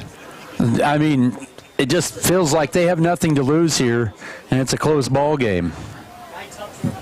But my guess is no, they'll be kicking away. Here we go. The Garcia has the ball, or ready to kick this one off. Now he'll kick it deep. It'll be taken at the 23-yard line, 25-30. This is Bergner across the 35, and Scott City's going to have good field position as a nice return is taken to the 43-yard line. Cruz Davila, senior, with the tackle, but good field position for Scott City to begin their opening drive of the second half. Well, that's what we want. We want good field position. We don't want to go. We don't want to be running back. We don't want to start at the 20-yard line. So this has worked out well for us. All right, Durango splits to left on 1st and 10. Wheeler and Wiebe are the wing or halfbacks as Wheeler's in motion. Handoff to Kelton Cook on first down, 45, 50. First down, 45, 44-yard line of Colby. Kelton took that message to heart. 12 yards on that run and a first down. Well, that was kind of what you and I had talked about off air. Coming back out, I think we talked it off air. Scott City was going to come out and run the football right at Colby. 44-yard line, middle of the field, opening seconds of the second half. Scott City in Colby territory, a 2-point Beaver lead. Oh, that'll be blowing off, or blowing a whistle there. Legal shift on Scott City, or legal motion, I should say. Too many halfbacks moving there, and that's what happens when you have a little sub in there as well. Not the regular personnel to be 1st and 15 just inside midfield. Yeah, we had our two white wingbacks both went in motion. First and 15, 49-yard line of Colby for Scott City. Pistol wing team with the receiver to left, tight and right side. It's being handoff up the middle to Kelton Cook. 45, gets back to the original line of scrimmage and adds a yard to the 43, a gain of 6 on first down. Tackle made by Tellen Works, 2nd down and 9 coming up. Kelton Cook on the carry. Tackle made by... All of a sudden, I just had the thought of, I could see Smith Center football. Tight formation and running the football right down the gut. 2nd and 9, 43-yard line toward the right hash mark. Triangle will be split to the right on the short side. Third quarter is Wheeler in motion. He'll get the carry left side. 35-yard line. He'll be close to the 35. Just say he's inside the 40. He'll be about 3 yards shy. I'll mark him at the 37 for a gain of 6, setting up third down and we'll call it 3. 3rd down and 3 for Scott City. Well, if you can average 6 yards a carry every time you carry the football, you're going to get 1st and 10s pretty quick. All right. 10:25 in this third quarter. Scott City 5 of 6 on third down. This will be a Kelton Cook carry up the middle. First down, and has inside the 35, taken down at the 32-yard line. And a nice run of about 5. And that time Salcedo, I believe, with the tackle. Salcedo defending for the Eagles. 1st and 10. Yep. It's pretty safe just to keep the ball on the ground. Run directly at him. Here comes Tarango in with the play. 2 minutes into this third quarter, Scott City with a 2-point lead. Their 5th play of the drive coming up here at the Eagle 32-yard line. They'll split him out to the left, 10 to snap it. Metzger will take the snap. This is a Cook carry inside the 30, drags the pile forward, still going, dragging an Eagle inside the 15, and down to the 10, inside the 10 to the 5. He dragged the big Cameron Lilly down to the 5, and it's 1st and goal coming up. Reed Felker, our center, is going out of the game. That's big here. That's a 15th 1st and 10, but injury starting to mount up for Scott City. And now who will be the new center? He is gimping on that left leg. 1st and goal for Scott City at the 5 of Colby, now with a new center. This will be Case Armandaris in. Takes the snap, handoff. This is a Cook up the middle. Gets to about the 2 on first down. 2nd and goal coming up with 9:20 to go, third quarter. Hilton Cook with the carry. Tackle made by. What a run by Cook the last time. Yes, he had a 24-yard run there. Make that a 27-yard run. Well, they just couldn't put him down, Adam. It was just like this huddle, this group of guys around him. 8th play of this drive coming up 3 minutes into the third quarter. This is a carry right side, and Weeby gets stood up at the 2-yard line and is driven back. 3rd and goal coming up. Ball carried by Kevin Weeby, stopped short of the goal line by multiple Eagle defenders. This will be the 8th play of this drive coming up. Scott City has goal to go. Felker wants to come back in, but maybe one more play here, we'll see. But Scott City's burned over 3 minutes of this third quarter clock, leading at 14-12, and here comes Felker trotting back in as well for Armandaris, who was in there for a couple of plays. He's still hurting. He's gimping on that leg. Triangle will be split to the right, 10 to snap it. 3rd and goal from the 2. 14-12, Scott City early third. This will be a quarterback keeper for Metzger. Lowers his shoulder and he's in. Touchdown, Scott City. Drew Metzger in from 2 yards out. And the Beavers have a 20-12 lead with 8:13 to go, third quarter. No, that might have been scripted in the halftime on the chalkboard saying this is the plays we're going to run. We're going to stick it right down their throat. We're not going to throw the ball. That looked good, Adam. Oh, it did. All on the ground. 2 third down conversions, including that one to get an 8-point lead. Rumford to try to make this a 9-point lead, but hold on. We have offsides on Colby. Now, I think if you're Scott City, 9 times out of 10 you may try to go for 2, but trying to make this a 2-score game, I think you try to kick it still. Oh. Well, they may change it. They're going to go for 2.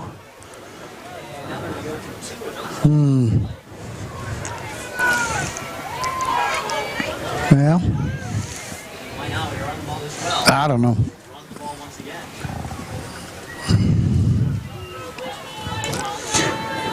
Scott City will go for 2 at the 1.5-yard line. 1.5-yard line with 8:13 to go, third quarter. The Beavers are 1-2 on 2-point conversions this year. Metzger sends a man in motion. Play fake, rolls to his left. He's going to run it in easily. 2-point conversion. Metzger with all 8 points on that drive. And Scott City has a 10-point lead early third quarter at 22-12. We'll take a 30-second break and come back with the kickoff. This is Scott City football. Hi, I'm Jacob Harris with BBN. BBN is Scott Community High School's broadcasting team. This year, we have partnered with the Scott Community Foundation to promote Giving Day. Giving Day is on November 12th and is an effort by Scott Community Foundation to encourage donations to local nonprofits. For Giving Day, we set a goal to buy a new internal communication system. Donate at scottcf.org.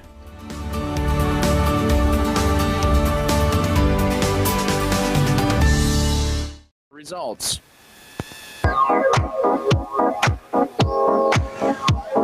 Football presented here by Pokey Feeders, Precision Ag and Seed Pioneer Communications, Our Brothers Auto Body Mechanic, also Richards Financial Services, Road and Beaten Green Agency, Iron Insurance Partners, Rotomix, and Scott City Eye Center. Also want to thank Z Bottling. They keep us hydrated at the booth all season long with the premium purified drinking water, the best drinking water in western Kansas, and under the new ownership of Darren and Michelle Habiger. It is Z Bottling. Here's a Rumford kick. The Beavers have a 22-12 lead, a high kick. This will be taken by Foss. So he muffs it at the 10, loses it again, picks it up, and then he squirts across there to the 14-yard line.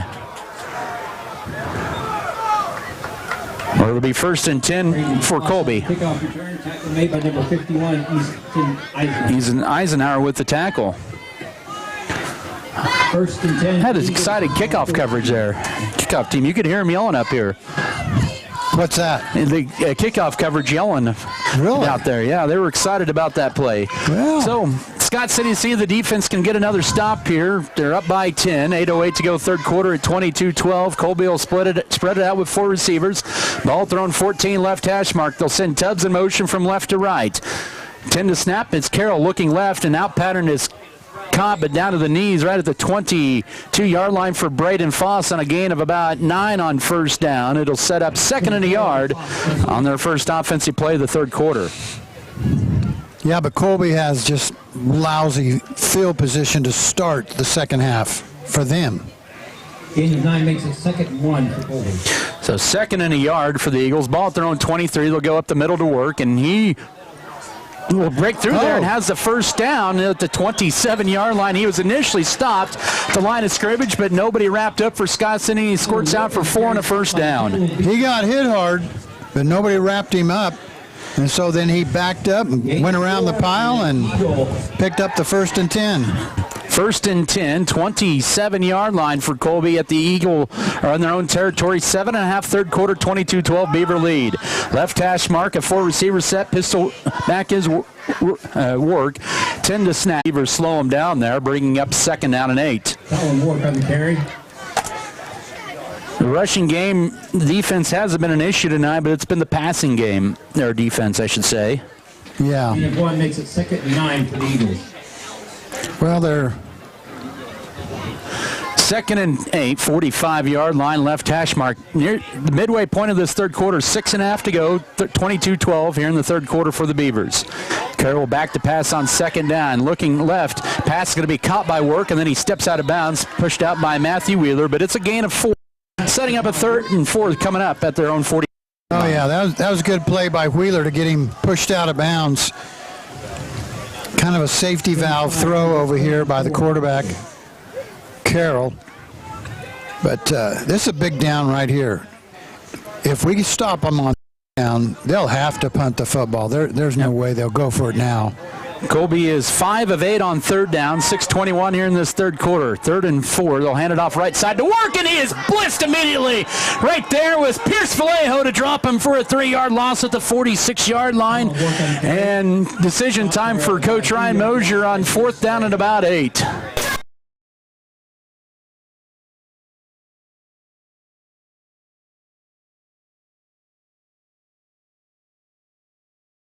Vallejo was untouched, shot out of there like a missile. He was. Braden Foss is in punt formation, standing at his own 3rd to take.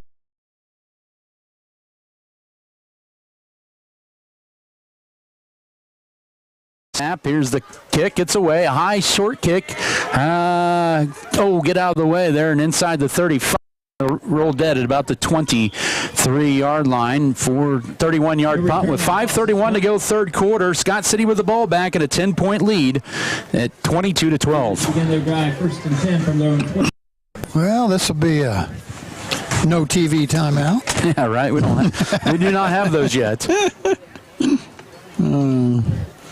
So Scott City will go right, get to work. They're getting their huddle, and here they come. All right, here we go. Switching here, 24-yard line is where they'll officially mark this 1st and 10. The Beavers had 8 plays and all on the ground to open up the third quarter and a touchdown to go up 2 scores. Receiver left, motion on 1st down. Here's a carry to Kevin Weeby. Across the 30-yard line, the pile dragging for about a couple more yards. He'll gain 9 on 1st down to the 33-yard line, setting up a 2nd and short. Guy Tubbs, Salcedo on the tackle.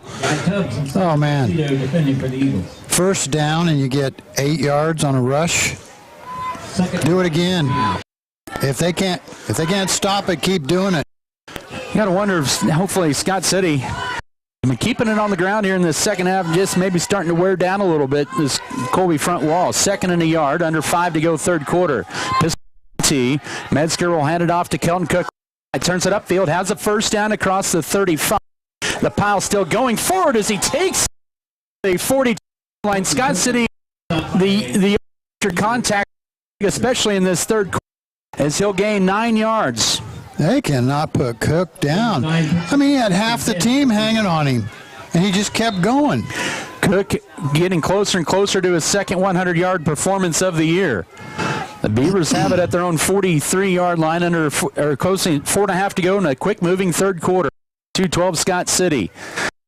T tight end right side. Metzger sends a man in motion. Handoff. This is Vallejo. He'll turn it 45 midfield, and he's into Colby territory with a 1st down all the way to the 47. 11 more for the junior Vallejo, and Scott City just gashing Colby on the ground here in this third quarter. 1st down and 10 for Scott City. That's a good way to put it. We're just putting it right to him, Adam. Tubbs looked like he had a cramp. He was out for one play there. He went line to Guy Tubbs. He's back now. Beavers at the Colby 47-yard line. Fourth play of the drive coming up as we approach the 4-minute mark of this third quarter. Beavers up 22-12. Run for tight end left, receiver right. Will tend to snap is Leitner. Handoff. This is Vallejo left side. 45 hits a wall. And working among others there and other Eagles, they'll slow progress down at the 41-yard line as Felker gets up, but he's trying to walk it off after a 6-yard run. A little shaken up was Felker. Wow, Scott City is just doing exactly what I thought in the second half. Just come out and run the football right down the throat of the Colby Eagles, dare them to stop us. And so far, they haven't. 2nd and 4, 41-yard line of Colby for Scott City left hash mark. Under 3.5 to go, third quarter. Wheeler in motion. Vallejo left side. Gets hit across the 40 and then takes it to the 39. He'll gain 2, but he needs about 2 yards for the first down, setting up 3rd and 2. Ah, that's a beautiful drive. You know, we're at that point of the game, too. Hey, if I was Scott City, I'd run that 40-second time clock down to nothing practically before I snap the ball. Just using clock. Under 3 to go, third quarter. The Beavers 7.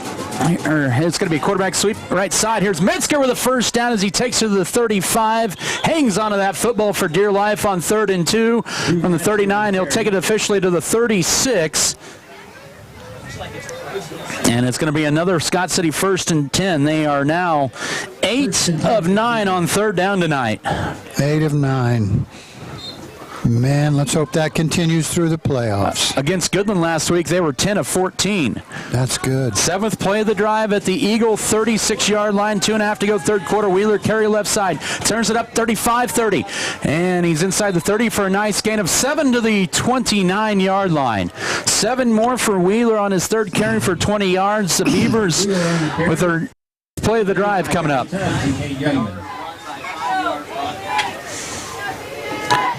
Scott City with a 3+ minute drive. They had a 4-minute drive, so they burned over half this third quarter clock with just 2 drives as we're late in the third quarter.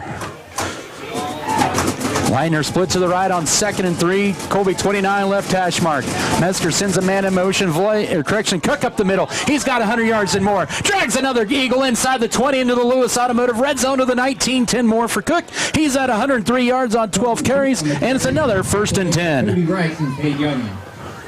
Oh, this is impressive. And the best part about this offense, where the clock is continuing to move, we're getting 1st and 10s, and Colby doesn't have the football. They can't throw it. The time of possession in that first half was about 14-10 for Scott City. It's leaning toward about 8-4, 9-3 here. We're down to minute 38 to go, third quarter. Here's Kelton Cook on the 1st and 10 carry inside to about the 14-yard line. Give him 6 on first down as he continues to add to his nice night on his 13th carry. 10th play of the drive coming up for the Beavers. Guy Tubbs is really kind of coming off the field, shaken up, holding his hamstring, it looks like. Now he's trying to trot it off. That's a big loss for Colby.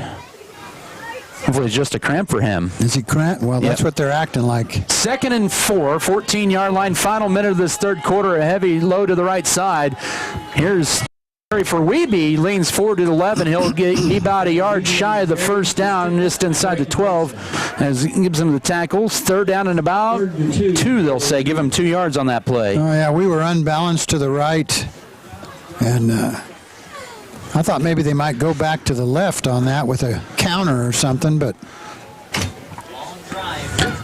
this is a 5-minute drive for Scott City. 3rd down and 2. Colby 12-yard line, right hash mark. Man in motions. Wheeler, he'll get the carry left side. He'll turn it upfield. He's got the first down, trying to stiff arm, bounce the outside, inside the 10, and he'll be down to the 5-yard line. It'll be 1st and goal. On a gain of 7 on 3rd and 2, and Scott City now 9 of 10 on 3rd downs tonight. That is impressive. We're going to run out this clock before we even score, maybe. They will give him 6 yards on that, and this is a 5.5-minute drive for Scott City. They'll run up there with 18 seconds to go, third quarter. Here's Kelton Cook up the middle, hits a wall. He'll take it to about the 4 as the third quarter clock is going to run out. It'll be 2nd and goal at the 4 when we come back. The teams will flip sides of the field. Scott City with a 22-12 lead over the Colby Eagles as we head to the 4th quarter. We'll come back in 1 minute for the 4th quarter of play. This is Scott City football. At Red Barn Enterprises, we're excited to offer Pivot Bio, your nitrogen solution for better plant health, stronger ROI, and sustainable farming. Through biological nitrogen fixation, Pivot Bio delivers nitrogen directly to your crops, reducing the need for synthetic fertilizers. Proudly supporting Scott County athletics, Red Barn Enterprises is committed to your farm's success and our community's future. Choose Red Barn Enterprises and Pivot Bio for a more profitable tomorrow.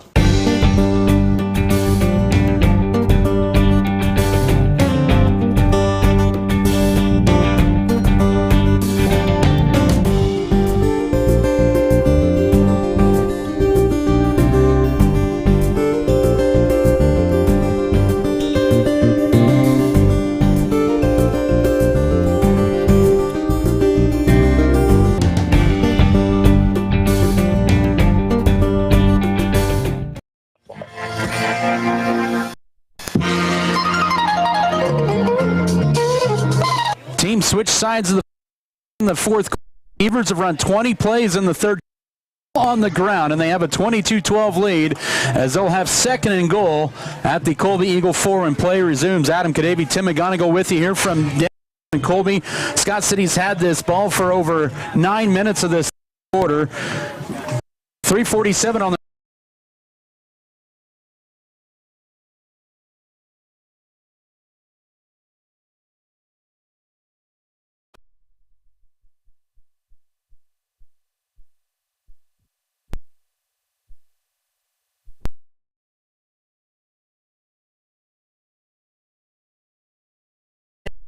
centimeters away from the goal line on his 10th carry of the night. 3rd and goal from the 1, early seconds, 4th quarter. That couldn't be any closer to the goal line. There are maybe 4 or 5 grass blades between the goal line and the nose of the football. Exactly. Early seconds, 4th quarter, 22-12 Beavers. Pistol back is going to be Cook. He gets hit at the line, leans forward. Touchdown, Scott City. Cook with a touchdown run from a yard out. His second 1-yard run. Really in the same spot as the first score. 28-12 with 18 to go in the game. Nothing fancy, Adam, about this. It was just between the tackles. I don't really remember really a sweep play. We just went between the tackles right at him. A 14-play drive covering 76 yards for Scott City. Here's the kick by Rumford, and it is no good. He is now on PATs tonight, but it remains a 2-score game early 4th quarter. 28 Beavers will come back in 30 seconds. Investing in our community is how we make a lasting impact. It's about more than just providing wireless services. We believe in rolling up our sleeves and working side by side with local organizations. Whether you're sharing cherished moments, staying updated on trends, or exploring your surroundings, we're there to keep you connected. Next Tech Wireless. We are Kansas.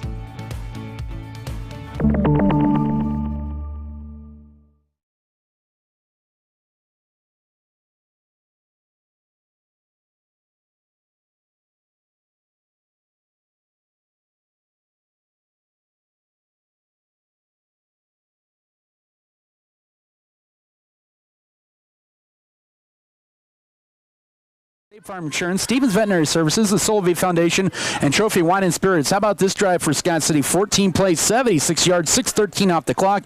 They have held the ball for 10 minutes of the 12 minutes and 18 and make this 12 minutes and 42 seconds of the second half. Jackson Remford missed the extra point. 28-12 your score. That's exactly how we would have scripted it, Adam, if we would have talked about it at halftime. Let's run the ball, keep it away from Colby. And Rumford boots this one. It's returnable by Foss at his 13-yard line. Goes right 20. Now turns it back into the pile, and he'll take it to about the 25-yard line. That's where Colby will set up shop with 11:13 to go in this game, down 28-12. Defending for the Beavers is Matthew Wheeler. Scott City without Camden Volgamore tonight, and without Caden Couchman, who was hurt on a Colby touchdown late second quarter, has not returned since.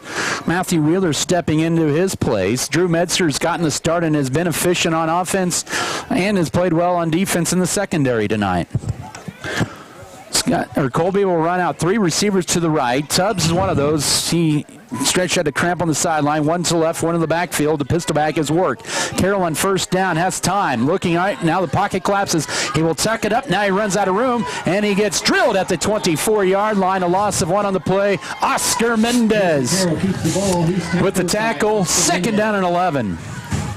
Yeah, actually, Carroll, the quarterback at Colby, had lots of time to throw the football, just couldn't find anybody open, so then he decided to run. Oscar's had such a good year at linebacker, they had to name a hurricane after him in the Atlantic last week.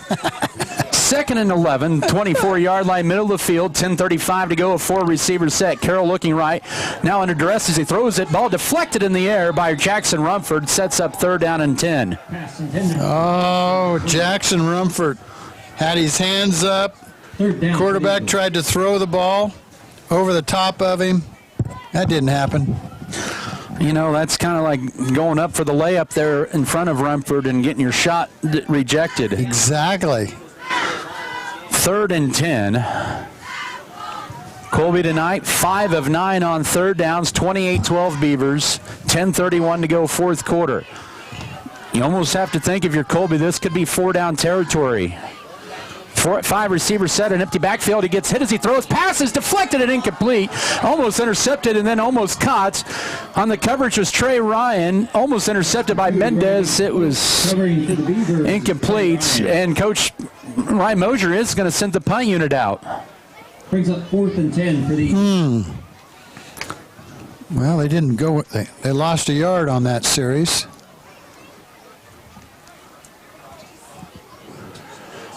He got drilled as he threw that football. Braden Foss on to punt for the 3rd time tonight.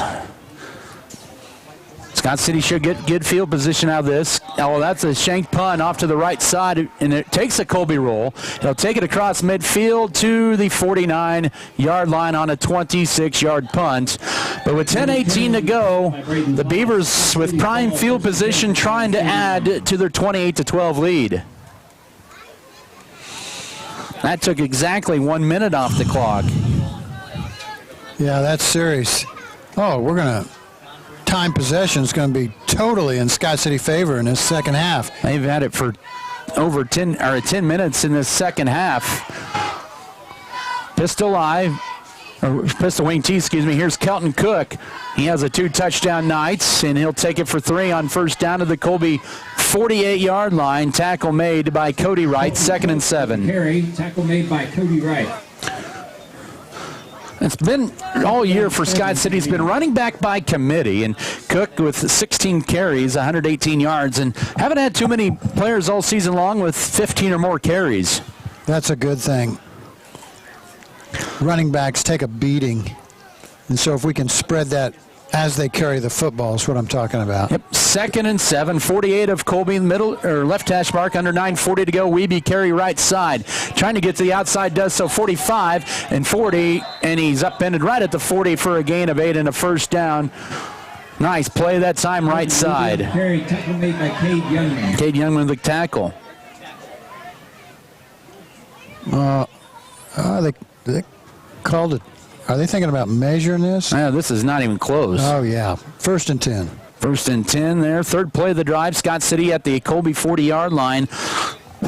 They have run 25 plays in the second half, all on the ground.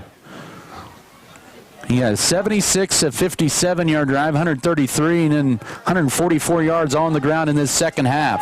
1st and 10, Eagle 40. Kelton Cook up the middle, skirts to the second level and gets 5 to the 35-yard line. He was tripped up by Talon Work. But 2nd and 5 looming here with 9 minutes to go in this game. Kelton Cook on the carry. Well, we just look impressive here in the second half. This is just impressive, this running game. It sure is. 2nd down carry for Pierce Vallejo gets upended for about 4 to the 31. Did he make get that the 5 first? Nope, he'll be a yard shy. Okay. He has 27 yards on 5 carries, setting up third and a yard. And Scott City 9 of 10 on third down with another opportunity here for a 1st and 10. They have 20 1st and 10s on the night. You can see the hands on the hips of that Colby front line. That kind of shows signs you're tired. Third and a yard, 31-yard line of Colby for Scott City. 8:50 to go. Handoff up the middle. This is a first down carry to the 28-yard line. 3 more for Cook. Correction, that's Vallejo. Vallejo in on the tackle. As now Scott City 10 of 11 on third downs, and they move the chains once again. 10 out of 11 on third down. Yeah. That's getting better as we go. Absolutely. 8 minutes to go on this one. 28-12 Scott City, 28-yard line of Colby, middle of the field. Man in motion, they'll get the carry left side to Wheeler. Trying to get it to the outside. Stiff arms Giesenhagen, who shoves him out right at the line of scrimmage. And that'll stop the clock with 7:56 to go. And first time Scott City's had kind of a neutral run of the game here. The second half, 2nd and 10. The only thing negative about that was Wheeler got out of bounds, which stopped the clock from running. Second down for the Beavers. And we would love to have had that clock continue to run. I'll say it's a gain of a yard, it looks like, 2nd and 9. But this is the 7th play of the, make that the 8th play of the drive for the Beavers. They have 8 to snap it. 7:56 to go, 28-12. Metzger, play fake. Out pattern. This is the Tarango. Makes the catch. Outside the 20, 15, inside the 10, inside the 5, and he is into the end zone. Touchdown, Scott City. Oh, what a nice shifty move by Alex Tarango, and it is 34-12 with 7:47 to go. Well, that totally caught Colby unawares of what was happening. That was just strictly a down and out. Tarango is wide open. He caught the ball, made a move, got by the cornerback, and from there he just split the safety and a linebacker, I think, that was coming at him, went into the end zone. I don't think he was ever even touched.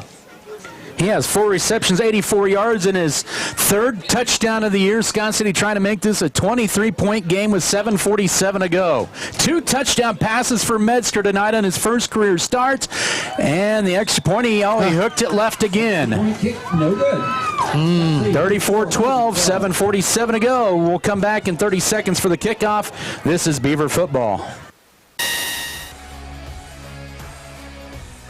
Western State Bank, Backyard Blooms and Garden Center, LLC, Spray Foamit, LLC, Good Anesthesia and Pain Management Services,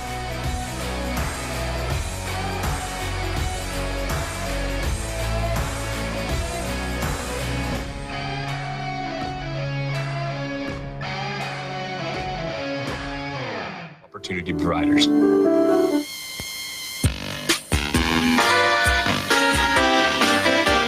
34-12 Scott City. That was their first pass attempt of the second half, and it came at a good time when Colby's thinking run on second. It did a 28-yard pass play on an out pattern to Tarango. He did the rest of it from about 15-yard line. Went by a couple of Colby Eagles into the end zone. The extra point was no good, but Scott City with that nice 2-minute, 29-second drive, 8 plays, 51 yards to go up 34-12. Well, that with 7:47 to go, you'd think we're in pretty safe territory. No, this is big. Here's a big score. Hugueton 35, Goodland 33, going into the fourth quarter in Goodland. So if that holds, Colby would be knocked out of the playoffs contention. End over and kick. This is taken by Fawcett, his own 11, goes right side, 15, and is blasted at the 21-yard line. Gee, who did that hit? That was Wiebe, I believe. Kevin Wiebe with the tackle. Man, what a hit. Foss has to come out for a play. I think he got a little shaken up on that one. The Eagles on their own 20. Now mark this at the 21-yard line, left hash mark with 7:42 to go. 34-12 Scott City. They have scored 20 unanswered in this third quarter. Actually, last 28 points of this ball game. 3 receivers to the right, 2 left. Colby, it's going to be nothing but passing the rest of the night. As Kason Carroll drops back to pass on first down, has to rush it. And as a flag comes out, and 2 flags come out, as he'll take it out of bounds at the 34-yard line. But this one's going to be coming back. It'll be a holding on Colby. That's the first penalty, Tim, in the second half either side. Really? We've had so many in the first half on both teams. I'm counting them totally. Yep. Yeah, there were 15 combined penalties in the first half, 9 on Scott City, 6 on Colby. This will be their 7th penalty, and it comes at an inopportune time for them when they need points, down 3 scores with 7:35 to go. The ball will be marked all the way back at their 10-yard line. Be 1st and 21. Clock stop, ball in the middle of the field, 4 receivers to the right, 1 to the left. Carroll has thrown it 36, and we got encroachment. Yeah, we're offsides. Encroachment. Offside is called against the Beavers. Carroll has thrown it for 26 times. There's an additional flag. Flag on the play. Somebody said something. So It's on Scott City, looks like. Yeah, there's your 5-yarder. Well, hold on here. I don't know. Dead ball, unsportsmanlike conduct, Scott City. Yep, and that's going to be a first down to the 30-yard line. Unsportsmanlike conduct called against the Beavers. Oh, something was said, and the officials just didn't like what they heard. Yep, that had to be what it was. And that's going to give Colby a free first, it'll be about a yard shy of the first down at the 30-yard line. It's not an automatic 1st and 10. But, boy, that gives them a free 20 yards right there. I think the penalized on the offsides was maybe a frustration, let out a little frustration after being in the neutral zone, but it's now going to be a rare 1st and 1, the 30-yard line. With 7:35 to go. Here's Carroll back to pass on 1st and 1. Gets hit as he throws. The pass is underthrown and incomplete. Trying to get it to Casey Giesenhagen, but coverage applied by Scott City as they forced Carroll into that pass 2nd and 10, or 2nd and 1. Well, Colby better run the play maybe on a rush to get their 1st and 10. They only got, a yard to go. Scott City does have their rush unit out there with Kay John and Griffin Edwards in there at the D tackles. Pierce Vallejo also in there at linebacker. 2nd and a yard, 30-yard line for Colby as they go under center, and there's the play fake by Carroll on 2nd down. Has all kinds of time. Fires in the middle of the field. It's Foss near the 40 and is and he tried to get to the back to where he caught it, but he's going to be stopped 3 yards shy of that. But it's a first down at the 37. Holy cow, Adam. They gave him that ball, the spot where he ended up on the ground instead of where he caught the ball. I didn't like that spot. 1st and 10, 37-yard line. Yeah, he was actually 2 yards back of where he initially had his forward progress, but he tried running, and here's a run right side, and that would be Ward drop back for a 3-yard loss at the 34. Pierce Vallejo, Emilio Contreras, slowed down initially by Wheeler, it looked like. 2nd and 13 with clock running at 6:55 to go, 4th quarter. 2nd and 12 for the Eagles. Oh, I like what's going on out here. 2nd and 12, 35-yard line for Colby Wright, hash mark, 6:40 to go, 34-12. Scott City, a 4-receiver set, 2-by-2. Back to passes, Carroll looking right, fires it, pass is caught by Foss, and he's slowed up immediately in bounds by Alex Tarango at the 41-yard line. It's going to be a gain of 6 with 6:29 to go. I guess he did step out of bounds. Oh, they stopped the clock? Yep. 3rd down, though. 3rd down and about 7 with 6:29 to go. Colby tonight is 5 of 10 on 3rd down. 4 receivers set, 2-by-2. Right hash mark, 41-yard line. Carroll back to pass under duress as he rolls to the left, fires a late, caught by Tubbs, and he's going to be dropped. A late flag comes out of the 44-yard line. Is this going to be a face mask? Oscar Mendez with the tackles. Tubbs gets up a little slow with 6:21 to go. I don't know. I really didn't see. Yep. It is. Now, that's just a 5-yard penalty. He didn't call personal foul, but that'll be a 1st and 10. Yep. 3-yard pass play. And then the 5-yard penalty will be enough for a first down, as Tim alluded to. Yeah. That was his 6th reception for 107 yards for Guy Tubbs. And Scott City with their 12th penalty for 93 yards tonight. 1st and 10, Carroll back and now under duress, throws it late, pass is caught by Work, 45-yard line of Scott City to the 44. Nice open field tackle by Oscar Mendez. 2nd down and about 3 after the 7-yard pass play to Work, his 3rd reception for 52 yards. I think every time Oscar Mendez tackles him, he puts a hand out and helps him up. 2nd and 3, 5:43 to go, empty backfield, and now tucking it up and running is going to be Carroll. He's going to have the first down to the 41-yard line, and he'll gain about 3 on that, just enough yardage for the first down. Made by Mendez. And Scott City kind of has aided Colby on this drive with a lot of their penalties, but give credit to the Eagles taking advantage of those opportunities. Yeah, that's right. 1st and 10, Colby at the Scott City 40-yard line with 5:34 to go. 34-12 Scott City. Empty backfield. Carroll back to pass. Looks left on first down. Pass is caught. And a nice open field tackle by Bergner. But Giesenhagen drags Bergner to the first down right to the sticks at the 30-yard line. Tackle made by Peyton Bergner. I think he got it. Yeah, he did. Yeah, White Hat's now saying go, move forward. So down to 5:07 to go. Brings up another Eagle. And clock should be moving. 5 minutes to go in the game as it does run. Scott City up 34-12. 1st and 10, 30-yard line. Now Carroll in odd address, looking downfield. A flag comes out, gets hit as he throws it. The pass is caught at the first down mark at the 20-yard line by Wright. I think we have a hit.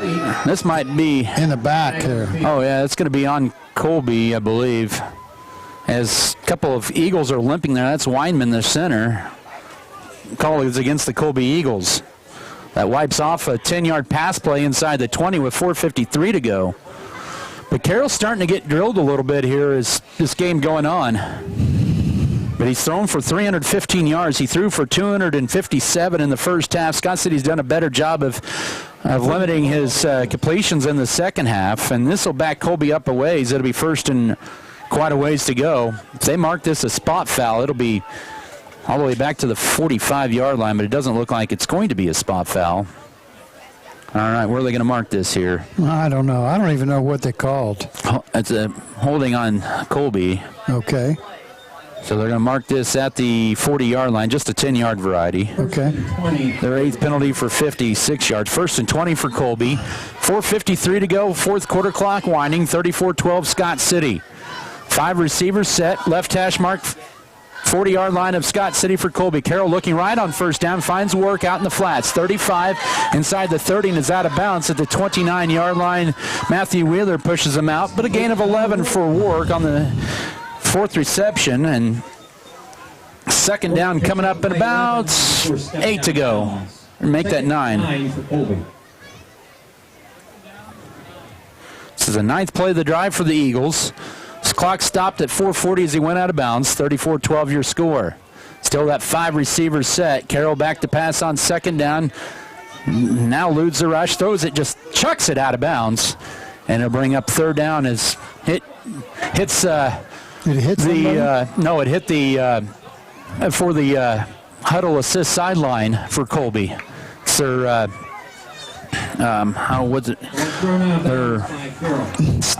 antenna. That's what I'm trying to say. 3rd down and 9 coming up with 4:33 to go. Colby has burned over 3 minutes of this clock after Scott City has had it for over 14 minutes of this second half. 34-12 Scott City. Colby tonight, 5 of 11 on 3rd down. Carroll under duress. Now he has to tuck it up, throws it late. Passes, picked up. Here's Alex Tarango down the left sideline. 50, 45, 40, 35, 30. He stays in bounds. 20, 15, 10, 5. And there's a dagger delivered by Tarango on his 2nd pick of the year. It's good for a touchdown of 70 yards. And it is now 40-12 with 4:19 to go. There's my pick 6. I kept waiting for it to happen. I just knew it would. He Was that ball tipped? I think it was. Yeah, that's what I thought. It slowed it down, and Tarango caught it in his belly instead of with his hand. First time that's had an opportunity to happen too, but oh, what a play he made at about the 50-yard line here, 40-yard line, where he gave that kid a thought that he was going to cut inside of him, and then he just blew right by him on the sideline. They're going to make Armandares come out for a play, it looks like. That is a 75-yard pick six officially for Alex Tarango. Scott City with their 12th pick six since 2013, their 22nd non-offensive touchdown in the last 12 seasons. McDaniel had one in the playoffs against Smoky Valley a year ago from 39 yards out. Here's Rumford's kick. This time he straightens this one up and puts it through the pipes. 41-12 Beavers with 4:19 to go. And the Beavers to kick off in 30 seconds. This is Scott City football. Furrow Heating and Cooling of Scott City is a proud sponsor of Beaver activities. Brent and Angie take pride in helping our activities and support our students 100%. They can also help you with any heating and cooling needs that you have. Give Furrow Heating and Cooling a call at 620-872-3508 and see if they can help you with your needs today. Brought to you by Wheatland Electric, delivering energy for life, your Touchstone Energy Cooperative.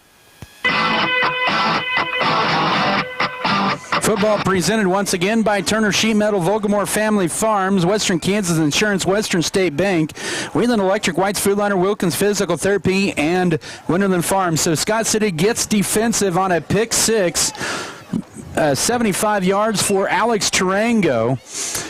And the extra point knocked in by Jackson Rumford to extend the lead. It's now 42-14. It's a 28-0 run in this second half for Scott City. Things were pretty tight in that first half. And Scott City to kick things off here. So that solidifies almost, you'd have to think, at least a number 3 seed in the West. And now if you're in the Colby Eagles, you've got to root hard for your rivals, the Goodland Cowboys. Squib kick is muffed. It's still loose on the turf and almost recovered by Scott City at the 40-yard line. Colby will recover it there as they had it in the hands of Colton Miller, the freshman. Yeah, that Hugoton-Goodland game. What a game they got going on over there. Hugoton leading 35-33 over Goodland going in the fourth quarter. If that holds up, Hugoton is in and Colby is out. And Colby would play Chaparral next week in a Week 9 game. But out of the playoffs. Goodland would be, we do have we had offsides on Scott City, I guess, on the kickoff. There was a flag thrown over on the Scott City sideline at the 40-yard line. I see it now. I did not see it initially, but so they got to kick it again. Let's see. Yep, they are from the 35. Jackson Rumford saying, "I need my tee."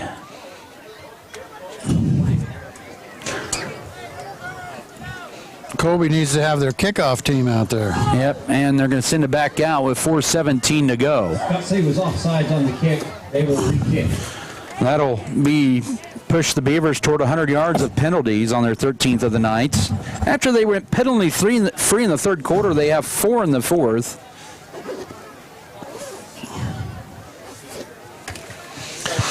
So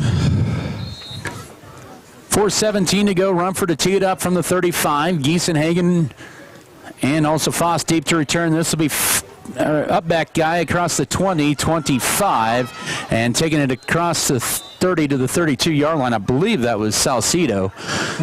Number 6. Yep, and Simon Salcedo with a return to the 33-yard line. So that actually benefits Scott City of 7 yards of field position with 4:12 to go. Colby keeping their number ones out there. 1st and 10 at their own 33-yard line.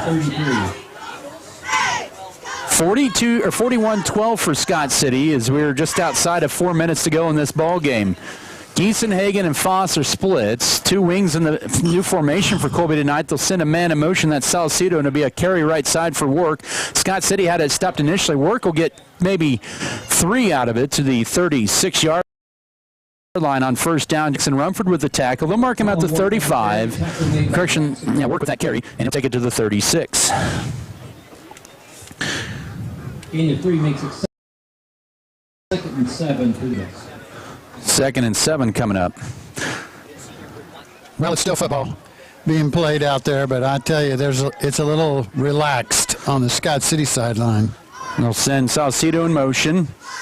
And off up the middle to work, and he is brought down by Pierce Vallejo back at the original line of scrimmage at the 33-yard line, so -3 on that one. Work has been held in check, 10 yards on 10 carries, and it's 3rd and 10 with 3:20 to go in this ball game.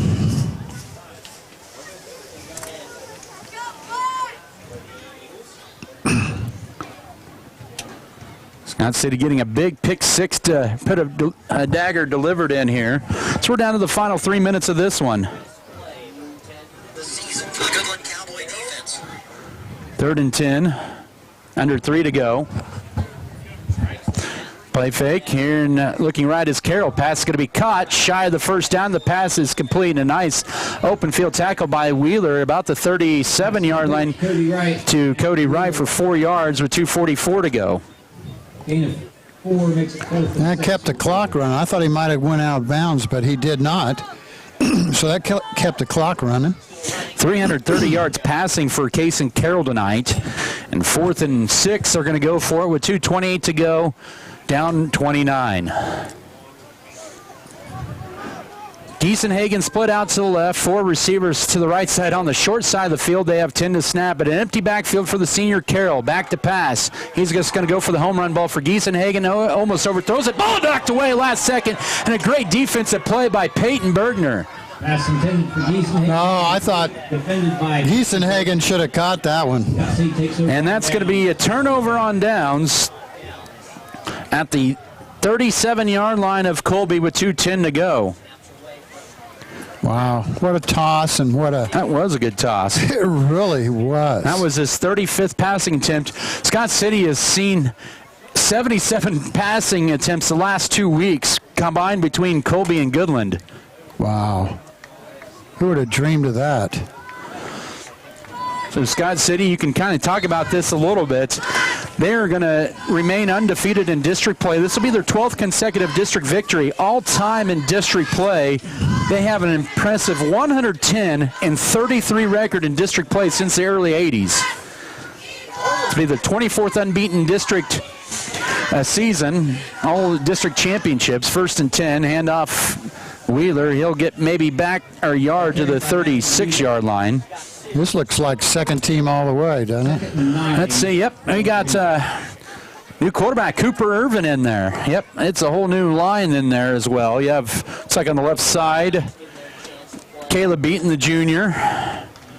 It's going to be Brent Pallison, the sophomore center, on 2nd down and 9.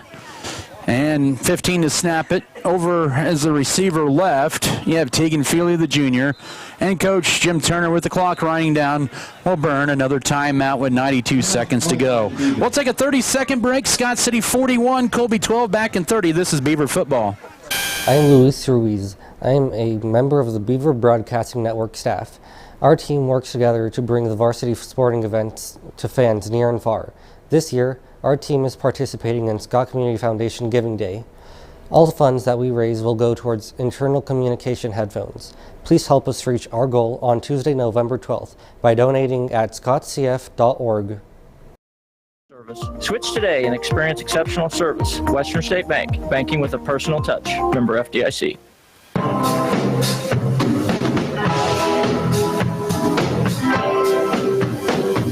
Back here with 1:32 to go, 41-12 Scott City.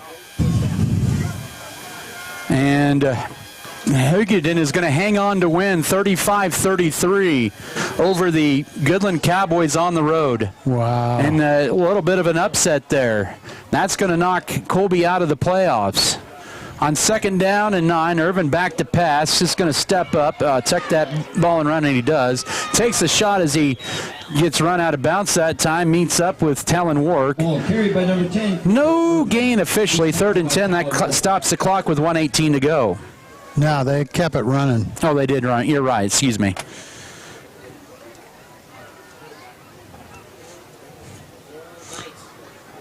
So Hugoton goes into Goodland and upsets the Cowboys. I did not see that coming. I did not. 35-33. 3 receivers to the right. 50 seconds to go as Irvin rolls to his right on 3rd down. Just looking downfield, finds a man, and caught first down. That's Aiden Tarango at the 20-yard line on a gain of 25-yard line on a gain of 11. Those two could be connecting quite a bit down the road. Hey, remember Aiden had that touchdown catch against Hugoton in week 5. Oh, I like what he does after he catches the football. He's impressive. So, I don't know. Now we got to run one more play. So Irvin with an 11-yard pass play. That's just the second attempted pass of the second half for Scott City. Oh, that one's a stretch out there left side. Oh, step aside for a 3-minute break and come back with your final stats and more. Your scoring summary. This is Scott City Beaver football.